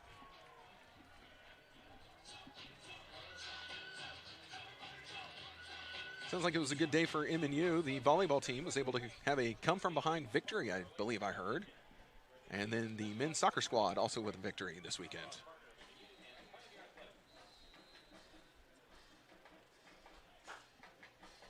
So excellent that all the fall sports are now getting going and darn near in full swing. Again, the Pioneers going to be on the road next week at Culver Stockton, playing on Saturday. Their next home game is September 10th. They are home against William Penn. And if you were tempted to listen to the game so you could hear the golden tones of my voice, I actually have to miss the September 10th game. So, you know, you might as well just come out to ODAC on September 10th, take the game in person, and then you won't miss me, and you'll get to come out here, support MNU, and watch a good football game. So I think on September 10th, why don't everybody just come out here. There's another little short chip shot. Graceland ready for it this time, reversing the field. This is going to be a great return, racing to midfield, and now angled out of bounds as a return man. So that was actually well done. They finally found their way around the chip shot by the Pioneers on kickoffs. Trey Blake with a better than average return. Wait, you're kidding me. There's a flag on this play? No. I refuse to believe it.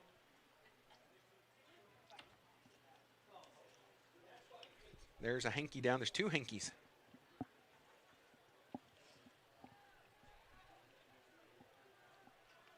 Whatever could this be?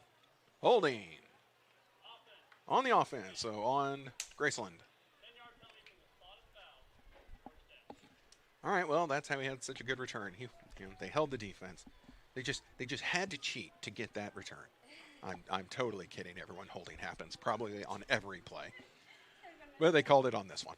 So mark them back 10 yards. Graceland is going to take over. Yellow Jacket offense is on the 30-yard line. Just need a short 70 yards to go to pay dirt. 1:59 remaining in the third quarter.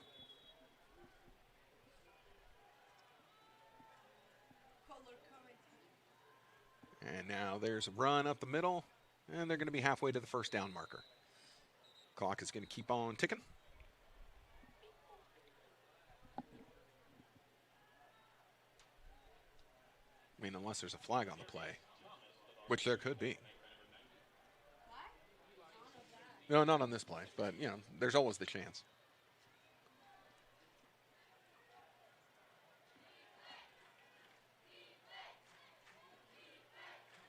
Two wide receivers on each side. I have noticed that Monroe, since that last time he went down, has not returned to the game for Graceland, so that's worth noting. We'll have no idea if his day is actually done, but he's not come back since. Pump fake by Ross. Flushed out of the pocket, rolls to his right, throws on the run, has a man. Great catch. Good throw and catch. First down and a little bit more past the marker was the receiver for the Yellow Jackets.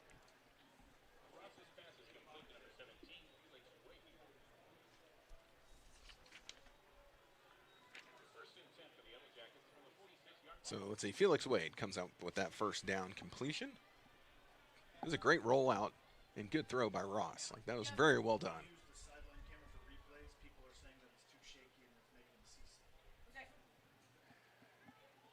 Three receivers to the quarterback's left, one to the right. This is where they tend to go to the one side on the right. Let's see if they put it on the sideline. Indeed they do. Up the right sideline. They've got him, and he dropped it. Oh, no. He had it. Boy, not to say I called that or anything, but, you know. Yeah, the receiver had it in his hands. That was just a drop. Good throw by Ross. This is what they've been doing. They're trying to get everyone over on one side. They throw to the other side, and Ross, no fear throwing down the sideline. No fear at all. You know, a lot of times defense thinks of a sideline as an extra defender, but they've just been threading the needle all day.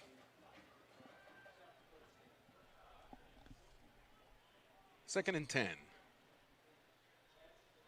they're going to fake the handoff, rolling to the right, going that way again. Has a man, and that is, I believe that's caught. Oh, and look who it is. Boy, I shouldn't have said a word. Back into the game is Monroe. He comes back into the game and catches one, and now he's holding his leg again. He's going to stay in the game this time, though, but he's hobbled. My goodness, this guy's a beast.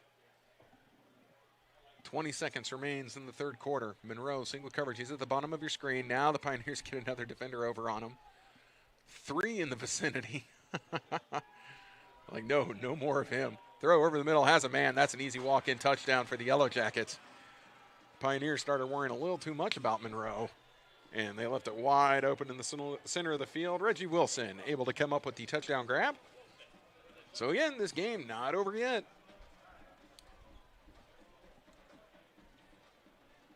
And let's see, now with needing 3 touchdowns, they're not going to go for 2. They're going to try and kick the extra point. Keep it down by 14. They've got a player coming on very late. And now their extra point formation is complete. by their powers combined, they are extra point formation. And the kick is up. Looks good from here. And it's good.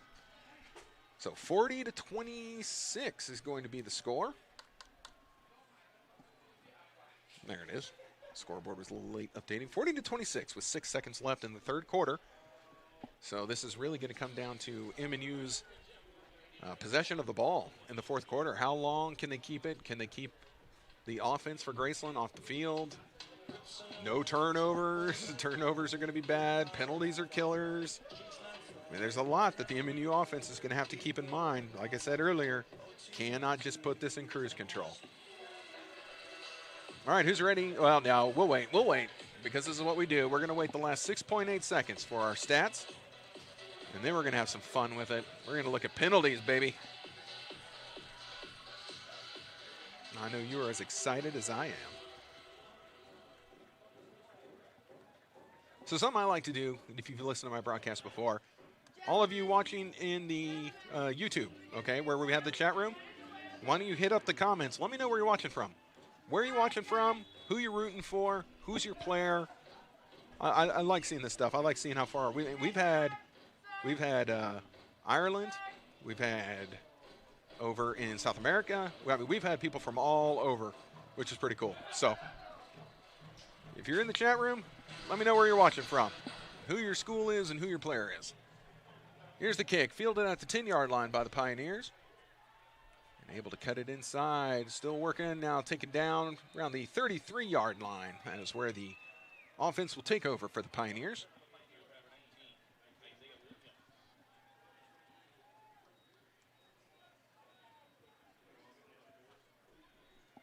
There we go, first person in, Derby, Kansas. All right. For Caden Brown, okay, excellent, I like it, I like it. So a Pioneer fan in the house. What a senior from California. Okay, California in the house. See, I told you we're everywhere. El Paso, Texas. Adrian Parsons fan. All right, excellent, excellent.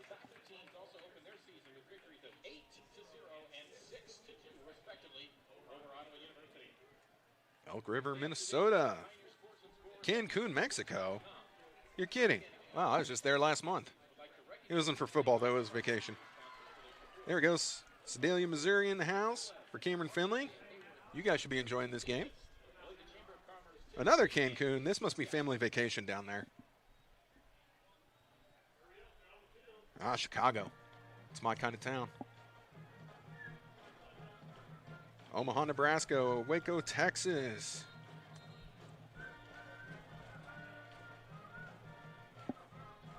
Tucson. Nice.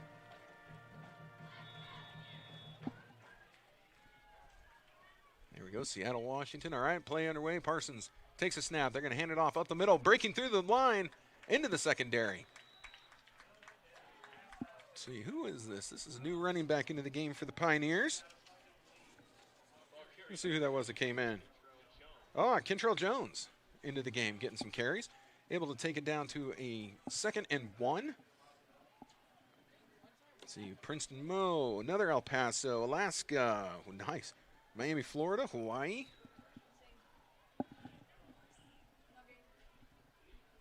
Las Vegas, I'll be there in October.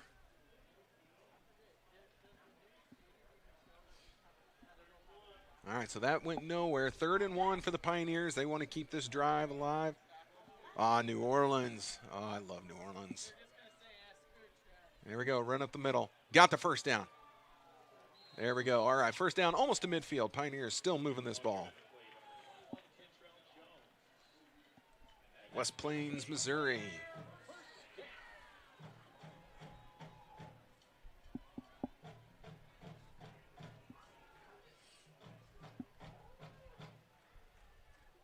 All right, with the first down, ball near midfield. Parsons going to drop back, looking to throw left, flushed out of the pocket. Whoa, really flushed.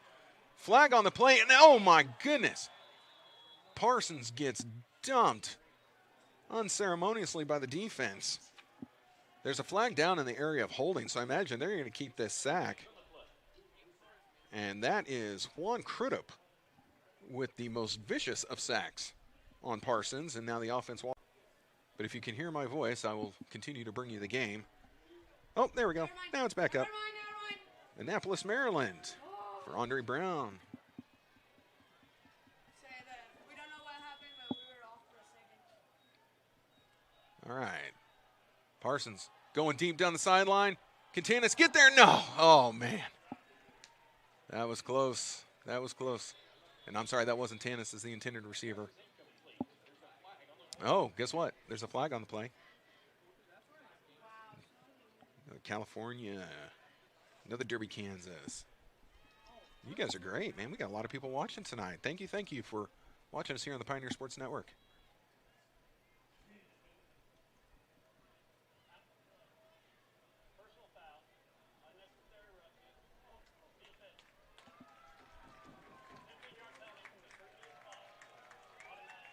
Wow. Another personal foul. And I didn't see this one at all, but it was called against Graceland. Personal foul, late hit. And so the Pioneers bailed out, now moved up to a yard short of midfield. Went from 3rd and 25 to 1st and 10. There we go. Detroit, Michigan. Graceland fan in here. Oh, that ball's loose. That's a fumble. They're going to have to unpile the bodies to see who has it. Graceland saying it's theirs. Saw that ball just go scooting forward. Now the Pioneer signal it's theirs. Good luck, officials. Let's see. We've got a replay in front of me here. I don't think he ever had it. That was a botched handoff. But it looks like the Pioneers keep it. Woo. So second down as MNU is able to recover that fumble. Another Waco, Texas. So the family up there in Detroit. It is your player. Hey, look, a flag on the play. It is your player that is just giving us fits today with Gerald Monroe. Woo! This guy, he's a darn good player. Now the Pioneers, after they get the gift of a first down, they want to give it all back, and so they have now false started, and we'll move back 5 yards.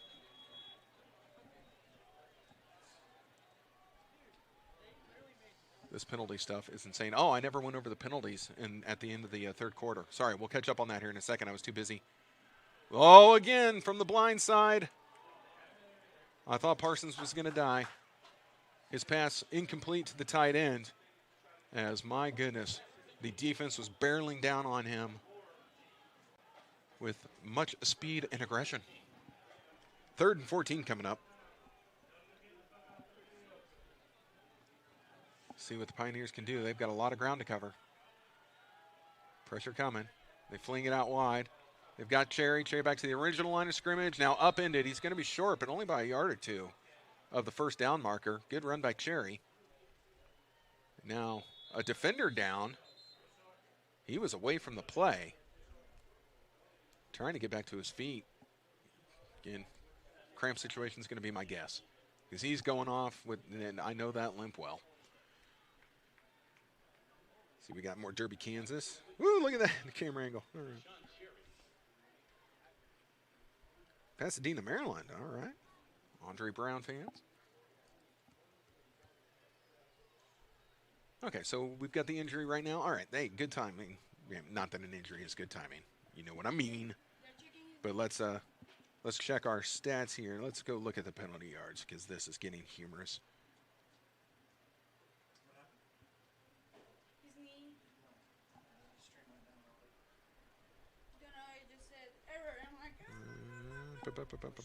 There we go. Okay. So penalties. Oh, my goodness. There have been 13 penalties against Graceland for 128 yards. For the Pioneers, there have been 10 penalties for 103 yards. So both teams are over 100 yards in penalties alone. That is insane.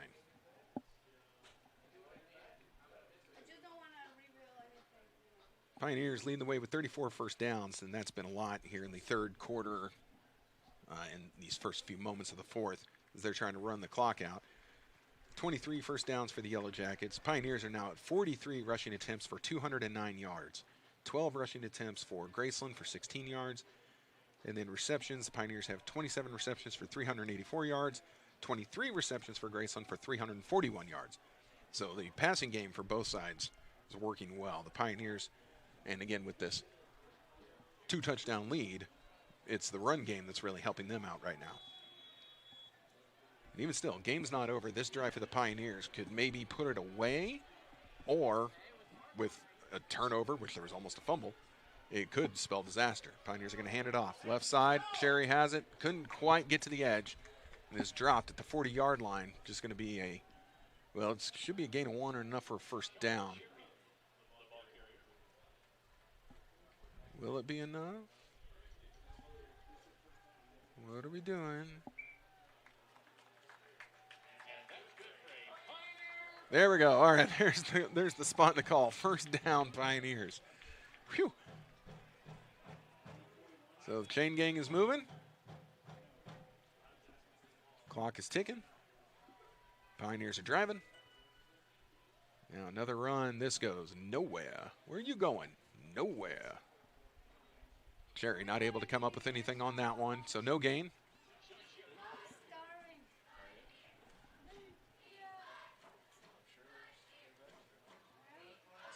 So Parsons now getting the play from the sideline. Again, not in any hurry. Still plenty of time on the play clock. Got 2 wide receivers out to his right, 1 to his left. Now he's going to send Finley out of the backfield. They're going to fling it out wide to him, but the Graceland defense, Finley just outran him because there were 3 people approaching with much haste. But Finley was able to get outside and get away from him. Got about halfway to the first down marker. And the Pioneers just keeping it moving.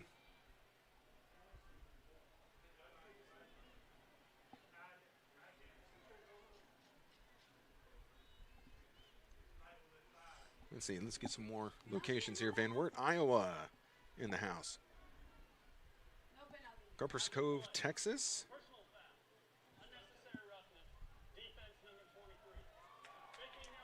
Oh my goodness, another 15-yard personal foul penalty on Graceland. Man. I would not want to be in the film sessions watching this game on either side with all these penalties. And hey, all of you who are still listening to the game and still watching, kudos to you because this is a long game. Let's see, we've got Nebraska in the house. Coach, senior college parents, China Spring, Texas. Australia, all right. Number 82 for Graceland. Tom Truth, okay. LaFerrier, Texas. We're everywhere. Pioneers and Yellow Jackets were everywhere. You can see that last play was just an incomplete pass, a little out of the reach of the receiver. Pioneers going to try again. This near the first down marker might be a hair short on 2nd and 10. Yeah, the Pioneers just keeping it moving, though. Keeping it moving.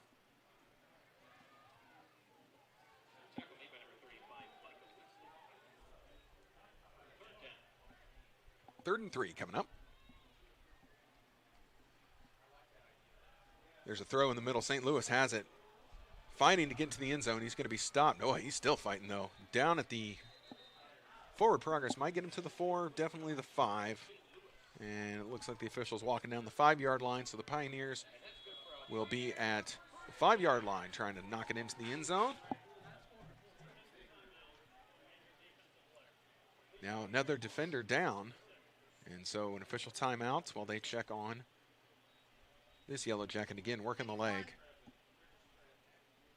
Yeah, this looks like another cramp. Been a lot of those. A lot of those. Again, hot weather game. First game of the season.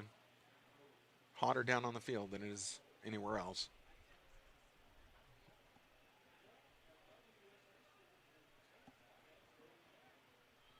There you go. More Waco. Or as they say, Waco.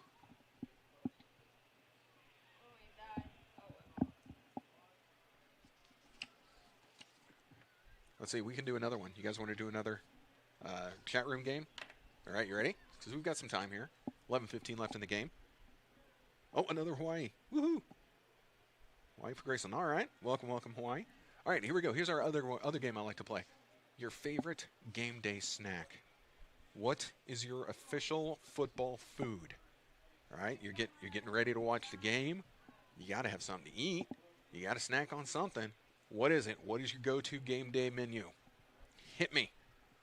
I told you guys I was hungry and I didn't get anything at halftime, so I just want to hear about the food you're getting to enjoy while I have my little Gatorade and a ball game to call. So there we go. Game day snacks. Hit me. Let's go.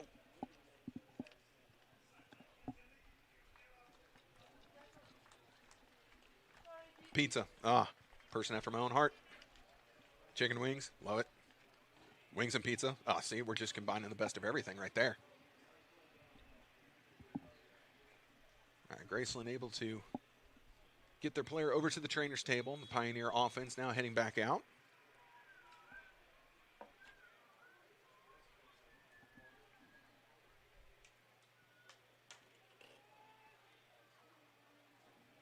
So after all that, it's first down, 5 yards. Pioneers trying to punch us into the end zone.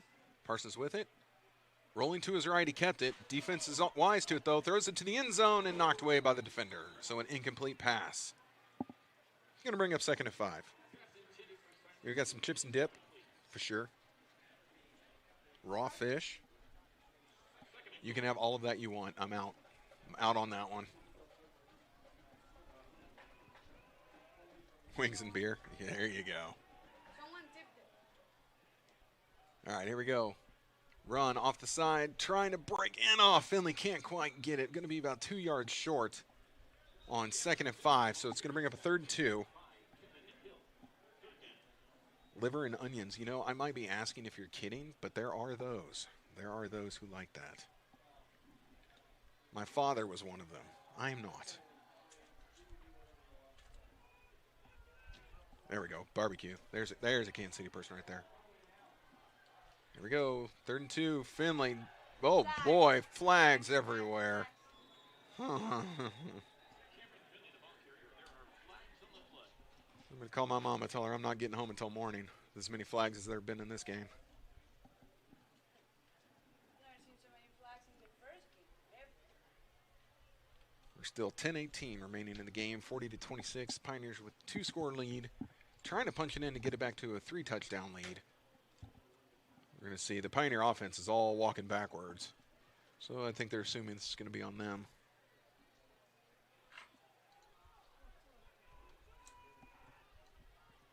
You can hear Coach.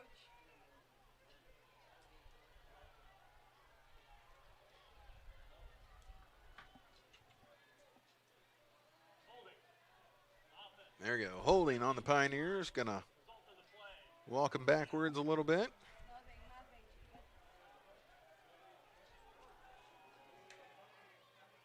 Oh, nope, they're not. They're going to bring up 3rd and 3. I think decline just to. I don't know why they would have declined that, actually. I guess just to get it to 3rd down. Parsons. Whoa, pressured. Steps forward. Going to try and run it himself. No. Taken down. It's going to bring up 4th and 4. They're going to give him a loss of 1 on that one. So the Pioneers are going to bring in their field goal unit. This is just basically an extra point right here. They're close. I wish I could tell you. I don't know where Vegas had the line of over-under for flags in this game. I am going to assume that we are firmly in the over, and anyone who took the over is a very happy person right now. Because there is no way we would have seen this amount of flags coming for tonight.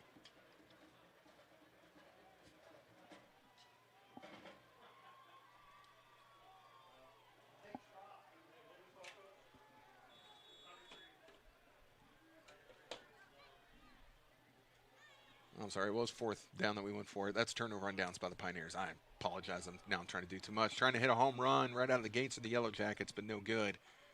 Or incomplete would be the correct terminology.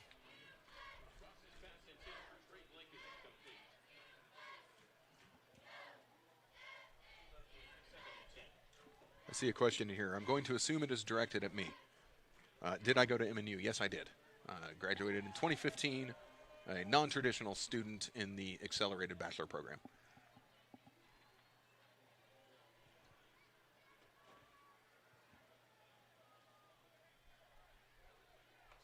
Means I'm old. Here we go. 2nd and 10. Coming up for the Yellow Jackets. Ross drops back. Is in his end zone. Sends it out. Great throw. Tipped in the air and knocked to the ground. Oh, boy. That went off of the wide receiver, off of the defensive back, and falls to the turf.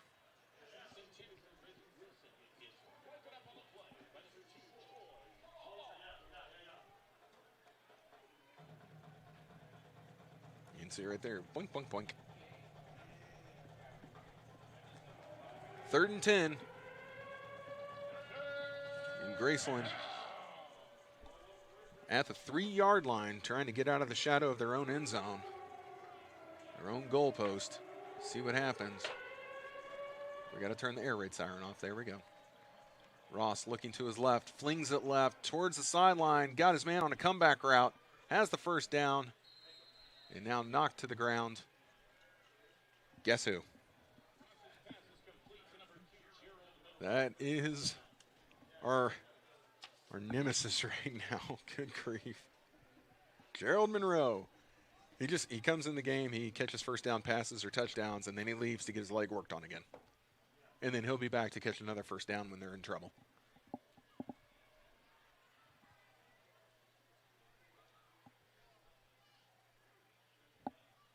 So 1st and 10, ball on the 18-yard line. There's a throw over the middle. It's going to be enough for the first down, but nothing after that.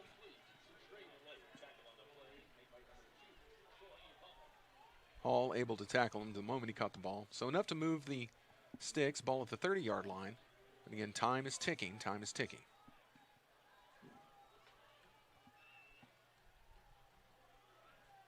Oh! Ross draws most of his offense offsides on that. He went with the double clap, and about half the people moved. So that's going to be yet another flag.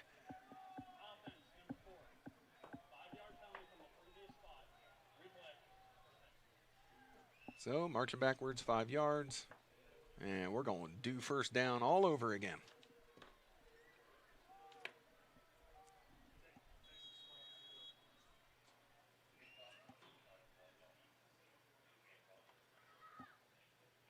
Dropping back. Pressure coming from the edges. That should have been a hold. There's the flag. That's going to be an interception by the Pioneers, so we don't care about this flag. It's going to be declined. This penalty is declined. Interception by the Pioneers. This is Hall. And the Pioneers now, their offense, gifted wonderful field position when they take over. And again, we got to take care of this pesky laundry on the field.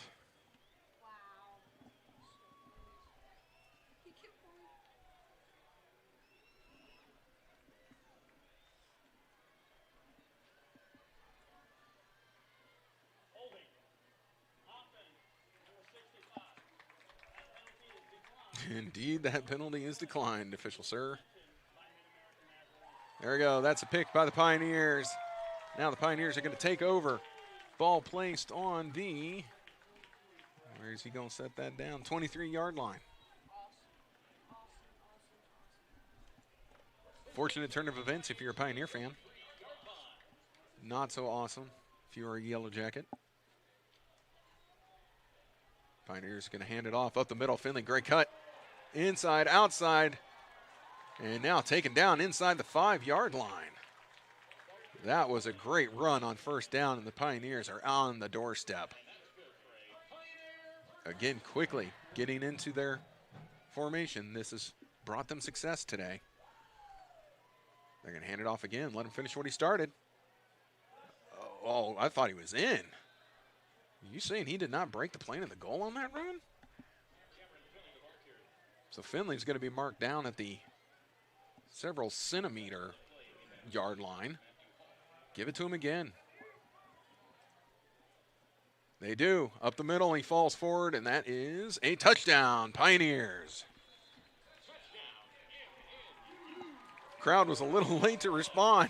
They were making sure the official wasn't going to do anything like, I don't know, throw a flag. But that's a touchdown for Finley and the Pioneers. Oh my gosh, there was a penalty on the play. I was only kidding. It was on the defense, though. Penalty is declined. Touchdown, Pioneers. I'm going to see yellow flags in my sleep tonight. They're everywhere.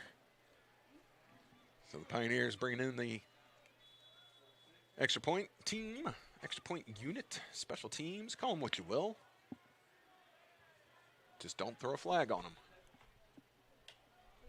Good snap, good placement. Kick is up, and the kick is good.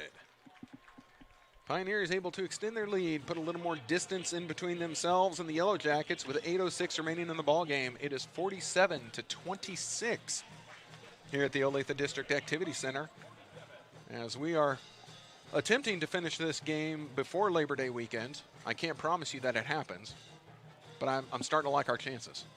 Starting to like our chances.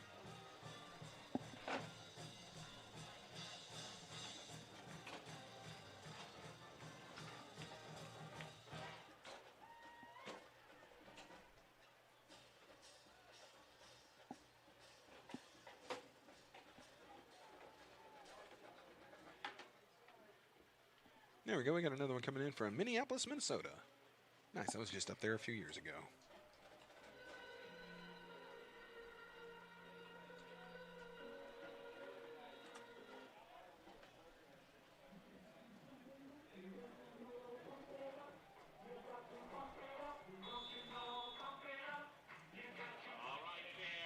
All right, special teams are on the field. We're ready to kick this ball off. Last drive by the Yellow Jackets, unfortunate for them, ended in an interception. So hoping for better luck on this attempt. Good kick. The Pioneers are back with the wind at their back. And this is going to sail over the returner's head into the end zone for a touchback.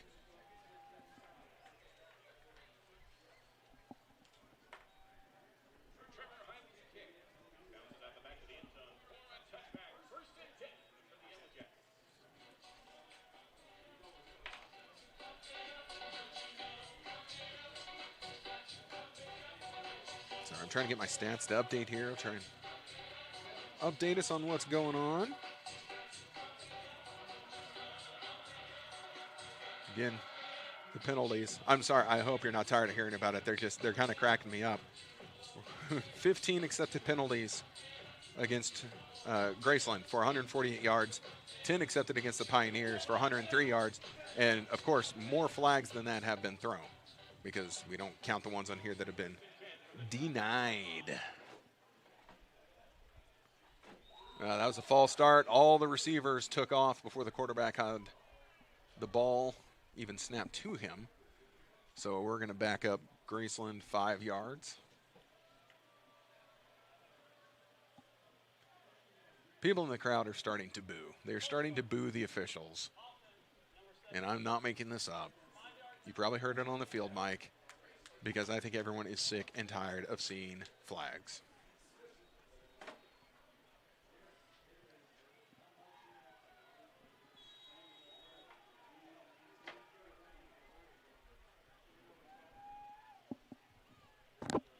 Oops, sorry, bumped my own microphone.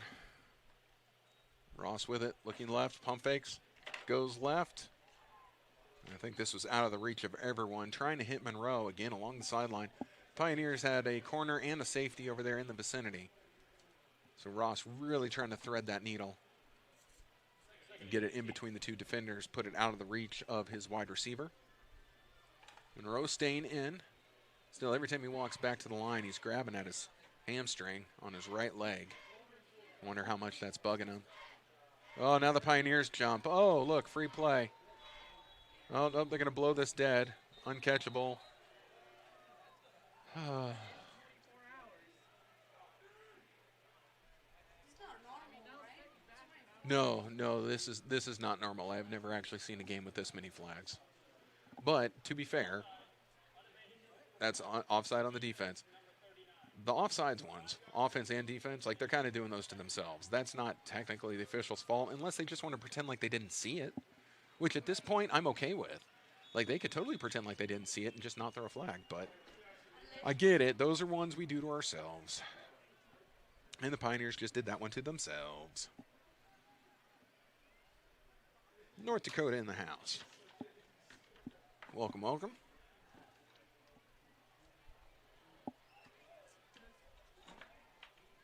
Empty backfield now for Ross. Pioneers pressure coming up the middle. He's able to avoid it, going for a run, has the first down, slides down around the 40-yard line. Little give-up slide, so that's going to move the chains for Graceland. They're going to keep this drive going on 2nd and 10 with the scramble. Quarterback up the middle. Now, he has done a lot to try and avoid scrambling today. So for him to take off, I'm sure surprised most of the Pioneer defenders. He's actually gone to great lengths to not run past the line of scrimmage. Same thing again, flushed out of the pocket. Is he going to go this time? He is. This, I think now he's learned. He's a freshman. He's going to learn with every play. Sometimes, if they're giving you that space, just take it. He's going to move the chains yet again. And if Ross is going to turn into, I mean, I think he's got a good arm. He's a freshman. He's going to learn. He's going to get better. And if he's going to add some mobility to that and just tuck it and pull it upfield when it's not, you know, when he doesn't have a pass there, it's good. It's going to work out well for them. Okay, like for serious, Monroe was totally lined up off sides, but we are going to finally ignore one. And he comes up with his second ridiculous catch off of a defender today, and that's going to be a touchdown. That's silliness right there. Defender bobbled it all over the place, knocked it around, and Monroe able to keep his focus. Still comes down with it. Defender fell down. Monroe with the touchdown. Touchdown Yellow Jackets. That was a long-winded way to say touchdown Yellow Jackets, and there we go. Okay, our cameramen have got to work on their focus. So again, not done yet with 7:01 remaining. This game is about to be separated by 14 points. Extra point pending for the Yellow Jackets.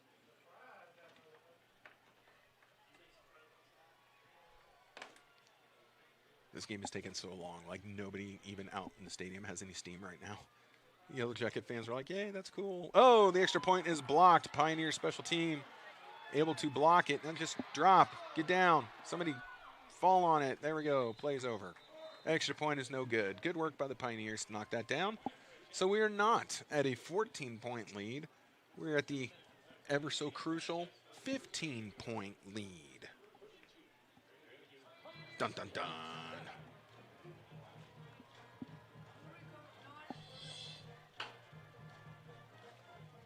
Again, 47-32, 7:01 remaining in the fourth quarter. This game threatening to end before midnight.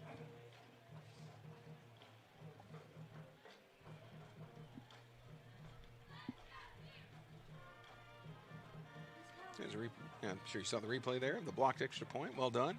Pioneer special team was all over it. That wasn't just one guy who got through. There were several Pioneers in that backfield before the kick could get away.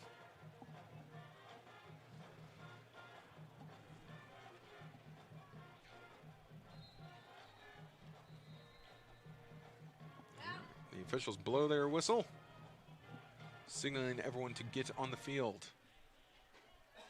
We got church in a few hours, guys. We got to get this thing moving.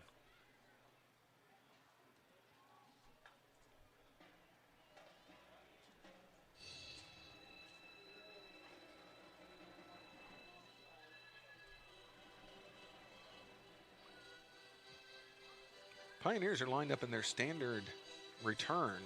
I guess at this moment they're not fearful of an onside kick attempt by the Yellow Jackets. Yellow Jackets not lining up in that manner either, so maybe we're not worried about this being a thing right now.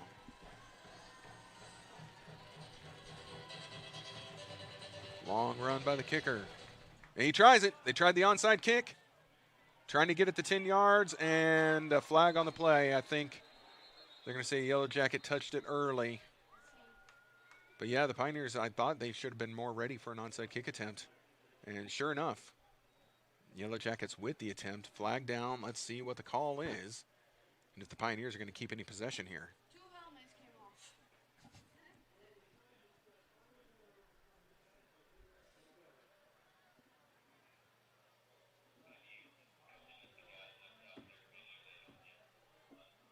We've got 4 officials conferring at midfield. One is just left. Another one leaving 3 remaining.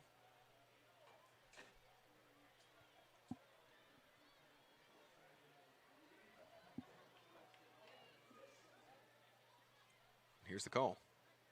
Personal foul. Illegal blindside block. Kicking mean number 37. 15-yard penalty be enforced on the succeeding Okay, so a blindside block on Graceland. 15-yard personal foul penalty enforced on a re-kick. Okay. Sure, let's re-kick. Now, if the Pioneers are not standing there waiting for an onside kick, then I'm going to have myself a hissy fit. I'll do it. Don't think I won't. They definitely need to be more aware of the potential of the onside kick now. Now, personally, I don't think there's any way Graceland tries it 2 in a row. They're trying to catch us with our pants down. Didn't happen. But let's not leave it open for a second attempt, okay?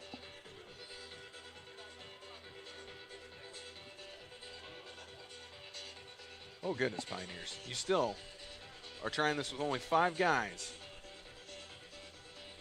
at the front. All right, they are really counting on Graceland not trying to do this 2 times in a row.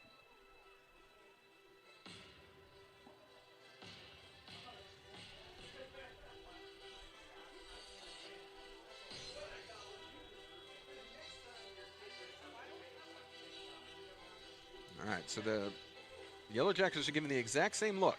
Now, this is what the kicker did last time. He got all the way back looking like he was going to try and put every bit of leg into it that he could. And then he just kind of tried to dribble it forward. Now, all right, this time, low line drive kick. Fielded at the 30-yard line by the Pioneers. Little stutter step. Ooh, boy. And leveled at about the 33-yard line. Now a little extracurricular pushing and shoving, but both sides separate pretty easily.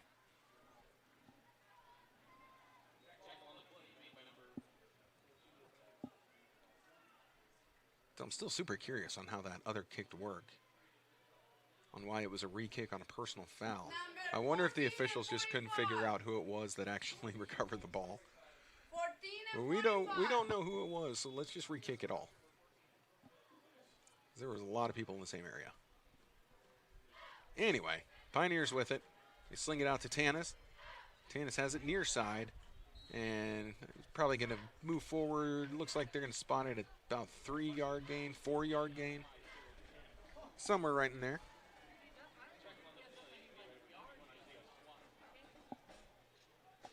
Six and a half remaining.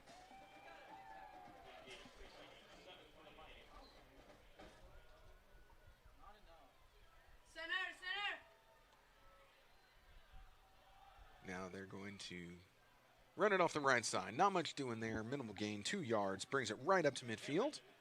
So Pioneers just trying to keep chewing up this clock at this point. 6:10. 6:10 remaining. Finley with the carry on that one. Now stay tuned. Once the game is over, I'll give you all the final stats once everything goes final. So if you want to know how everyone did and how everything looked, stay with us even when the game ends. In about 45 minutes to 2 hours.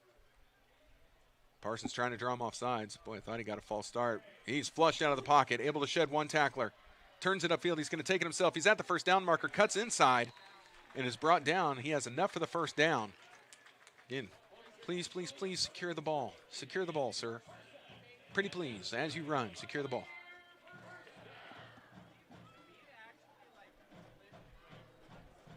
I see a couple people thanking me. No, thank you for listening. It's always my pleasure to do this. I absolutely love calling these games.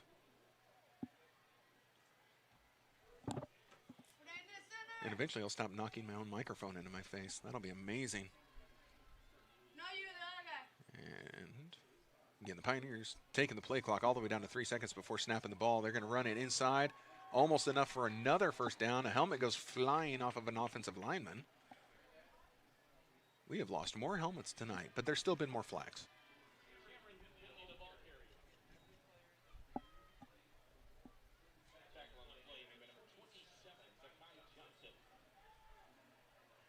So yes, as I do these games, I always hope that maybe, some owner of a professional sports franchise, maybe their kid goes to one of these schools, they hear me, they're like, oh, this guy should get paid a lot of money to call games for my team. That's always my hope. Hasn't happened yet.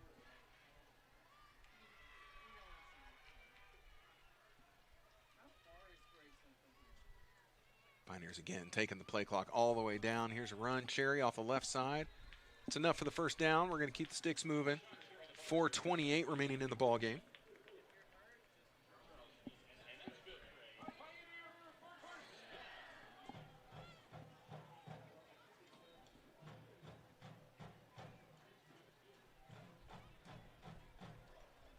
I know I've said it before, but say it again. Next weekend, Pioneers go to Culver Stockton. So that's going to be on Saturday of Labor Day weekend. So wish them the best of luck. Culver Stockton is a tough opponent. Go to MNUsports.com and you can follow the game, follow the live stats. I don't know if Culver Stockton offers a stream. If they do, it is certainly not as amazing as the one that you're watching right now. We're going to go with that. I do commentary on all the games that I can. I'm missing one game this year, and that'll be on September 10th. I will not be available for that game, but I will be at all the rest of the home games, blabbing my mouth about football. Sir, That's all. can you sit down, please? Thank you. You're in the way on the camera. Thanks.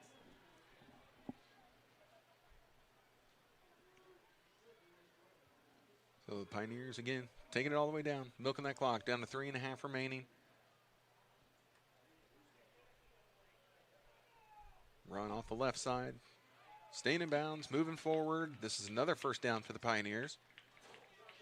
And that is Cherry, who is able to pick up the first. This might be a record of the most plays consecutively without a flag thrown. I feel very positive about this. Let's see if we can do another one.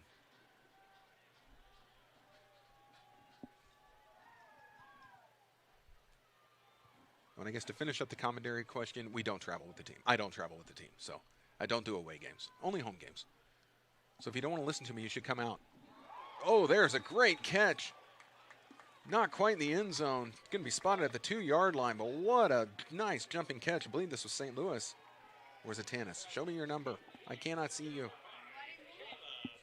Oh, it was Tannis. Of course it was Tannis. We're close enough to the end zone. Everything's going to be Tannis at this point. There we go. We got Washington in the house. All right, the Pioneers trying to put this one away. 2:45 remaining. They're on the doorstep. First and goal from the 2-yard line. Play clock at 10. Take it a little lower.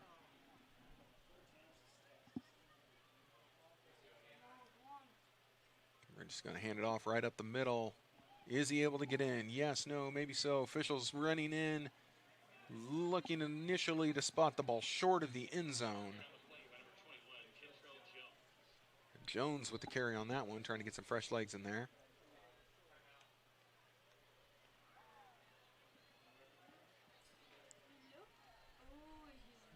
They're going to spot this ball with basically the nose. The nose of the ball might be hovering over paint from the end zone. That is how close they are.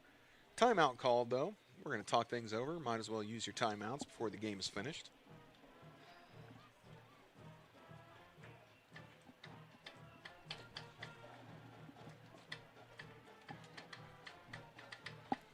Well, let's see.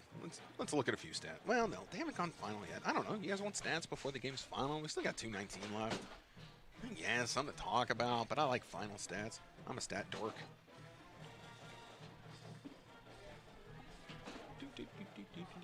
Band's playing well tonight.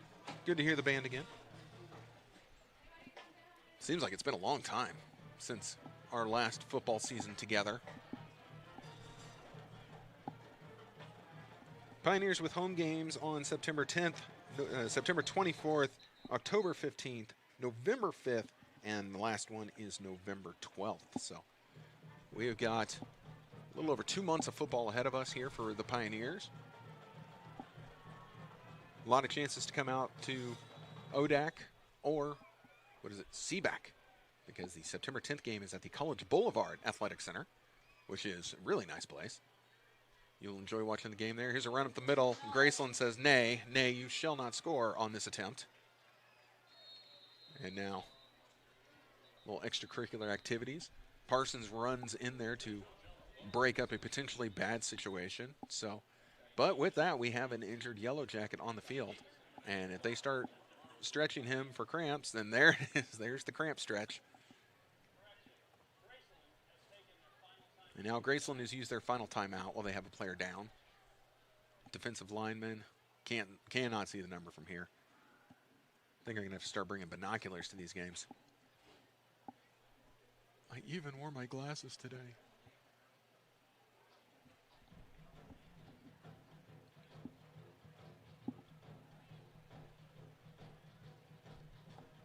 I believe the NCAA season kicks off next weekend. Whoever your squad is, best of luck to them.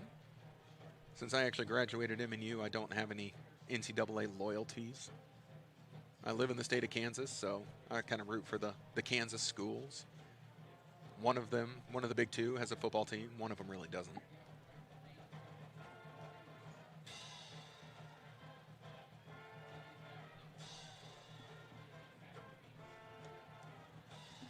But as a lifelong Kansan, I must say to anything MU or Missouri, boo. Boo hiss. My Kansas nature prevents me from liking your team. How's that for like the friendliest, weakest trash talk ever? Wasn't that good? That was great.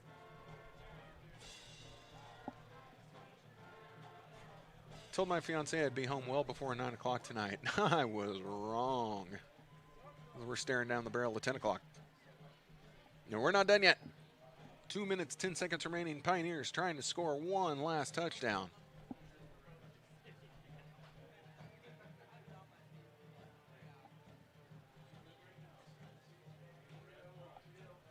The down lineman for Graceland now under his own power, off to the sideline.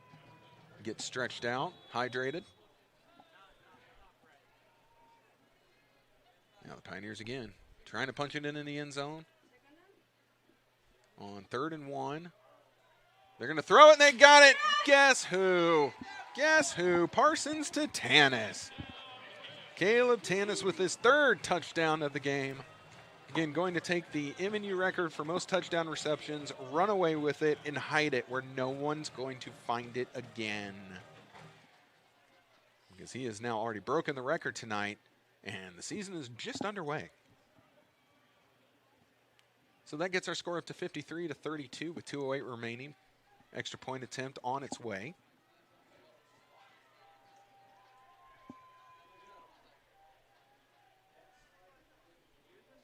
High snap, good placement though. Kick up and on the way. Looks good to me. Indeed it is. So 2:08 remaining is 54-32. Ball going back to the Yellow Jackets.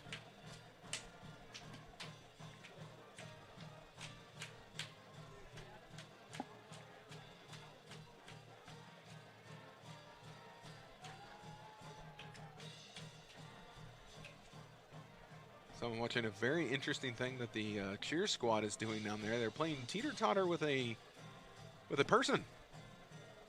That was fascinating. I don't think we could see that on the camera. No, we could not. Unfortunate. Not something you see every day. The cheermasters having an interesting time along the sideline.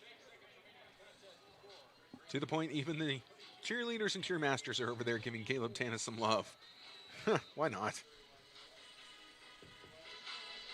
Oh, me? My name is Kyle. Kyle Walker. That's me. I am your commentator, broadcaster for the MNU games.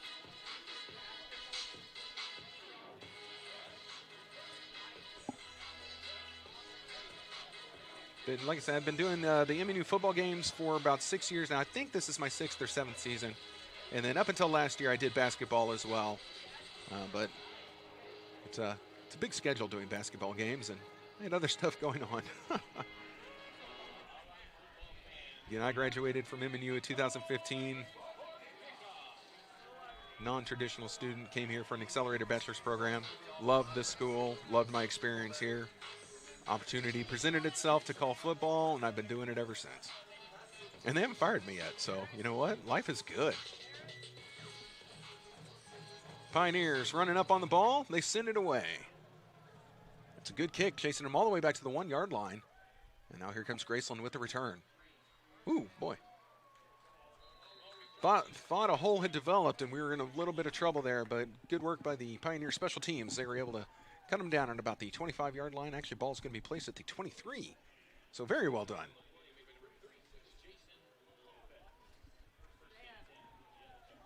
So 2:01 remaining. Jason Lopez credited with that tackle. I know I don't get to call special teams players as much as I probably should. But saw that one, thought I'd throw it out there.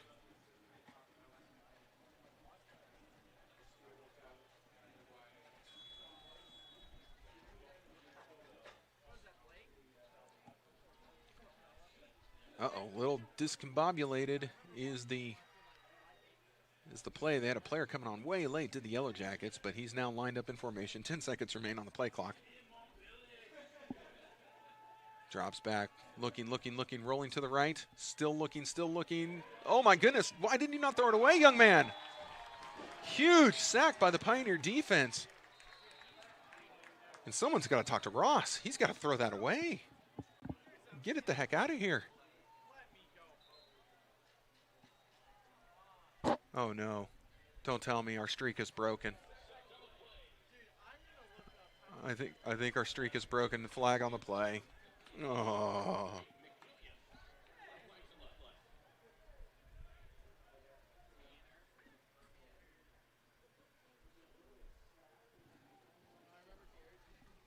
The officials conferring, standing at the 25-yard line.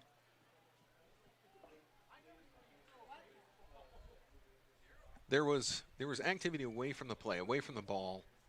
I think wide receiver and defensive back kind of got locked in a shoving match, and someone went down. The flag was thrown. Again, it was away from the play. So there's 2 fouls.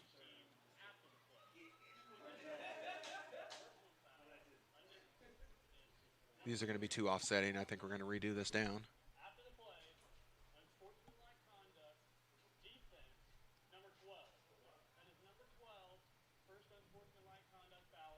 So the Pioneers are actually getting hit with an unsportsmanlike conduct penalty, which is a little bigger than a personal foul. That is the first warning. One more and that player will be ejected from the game. Again, with this little time left, I don't think it's going to be much of an issue. This is Jalen Burke, and he was flagged for the unsportsmanlike conduct. So, again, clock is ticking, 1:40 remaining. I think this is going to be a non-issue, but worth noting that he now has one warning, 2 and you're out.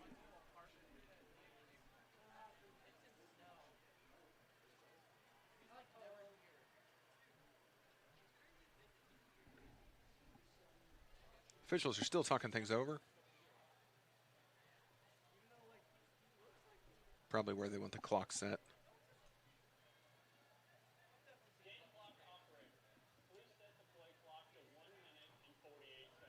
They want the game clock at 1:48. It is currently at 1:41. So, want to get 7 seconds back on there. There we go. Back to 1:48. We're ready to go. Low snap.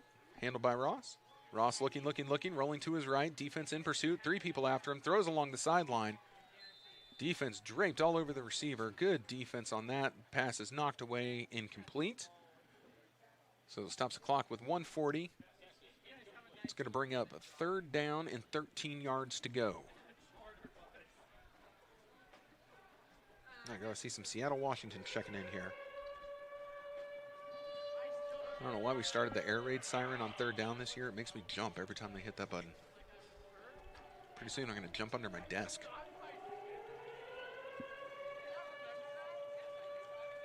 All right, Ross sends his man in motion. Looked like a false start. Officials finally swallowed their whistles. Heaves it down the sideline. Out of reach. Now officials quickly rush in to stop a fracas among the linemen. A helmet lost by a Yellow Jacket. Still some more less than productive talk between teams. Or maybe they're just working out dinner plans. Too late for dinner now. Sorry, guys. Like, we're way past dinner time. It's time for bed. It's like late night snack and then bedtime. All dinner plans for tonight are scrapped. Which is very unfortunate because I'm quite hungry. 1:35 remaining. Again, another player coming in off the bench very late after the offense is already in formation. Now whistle blown.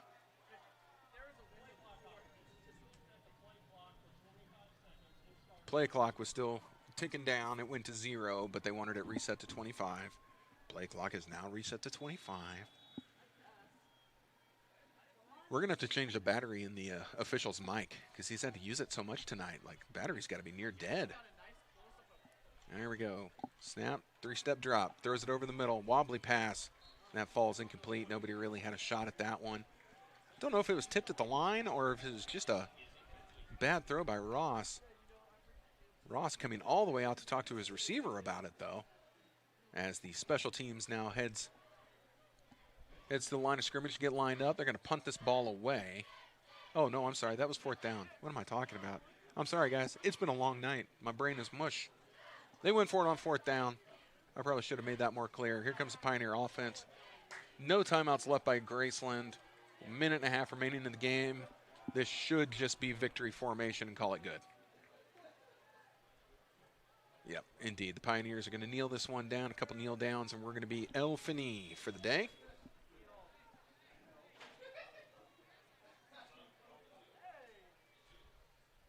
And there's kneel down number 1. Gets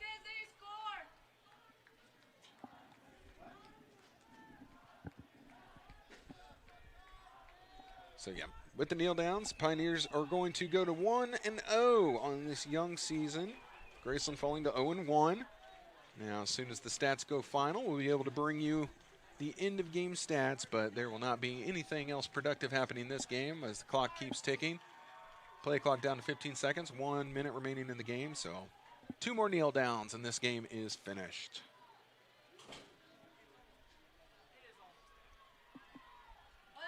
So here we go. First downs. The Pioneers had 44 first downs in this game to 28 for the Yellow Jackets. Pioneers ran the ball 60 times for 278 yards. It's 15 rushing attempts for Graceland for 38 yards. Receiving yards, 418 for both squads. How cool was that? Like, they are tied, dead even in the passing yards. 418. Pioneers were 32 for 49, or 32 completions out of 49 attempts. Oh, my goodness. 26 completions out of 51 attempts over for the Yellow Jackets. And let's see, this should be the last kneel down of the game, and that's it. So that's going to do it, folks. That's it for the game. We'll continue on with our stats. I'm going to hit refresh on this one more time because I want the most up-to-date penalty information I can possibly give you. So the Pioneers, they averaged 6.39 yards per play, 6.91 yards per play for the Yellow Jackets. Punt return, kick return, interception yards, blah, blah, fumbles, blah, blah, fumble. Let's get to the fun part. Does anyone want to guess our penalty situation? Oh, but you should. 17 penalties for 168 yards called against the Yellow Jackets. 11 penalties for 108 yards called against the Pioneers. That's insane. Like, that's flat crazy. Pioneers led the way in time of possession with 36 minutes, 24 over for the Yellow Jackets. And then our individuals real quick. So Ross, 26 for 51, 2 interceptions, 418 yards, and 5 touchdowns. He was sacked 2 times. Then over for the Pioneers. Parsons, 32 completions out of 48 attempts, 1 interception, 418 yards in the air, 5 touchdowns, sacked 4 times. Tannis led the way for the Pioneers in receptions, 11 receptions for 117 yards and 4 touchdowns. Paul St. Louis had 9 receptions for 140 yards, no touchdowns. And then on the ground, Cherry led the way with 23 attempts for 115 yards.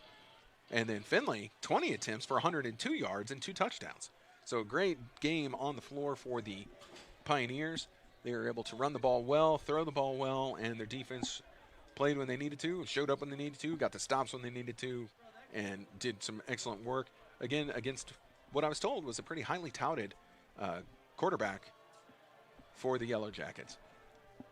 So let's see if there's anything else I want to do now. Yeah, I think that's going to do it. So, like I said, the next game for the Pioneers is going to be on next week, next Saturday at Culver Stockton. And then the next home game, September 10th, at home versus William Penn. And as always, you can go to MNUsports.com and get all the schedule, get all the streaming services. I'm throwing in way too many uhs because I am crazy tired. This game took absolutely forever. So, thank you all very much for joining us here on the Pioneer Sports Network. Again, my name is Kyle Walker. You can find us on Twitter at MNU_PSN for the Pioneer Sports Network. I guess I'll need to start checking that Twitter account again. And then I am on Twitter at the Kyle Walker You can find me as well if you ever feel like following me personally. Don't know why you would. I'm not that entertaining. Hey, everyone, have a great rest of your weekend. Be safe, and we will see you on our next broadcast. Good night, everybody.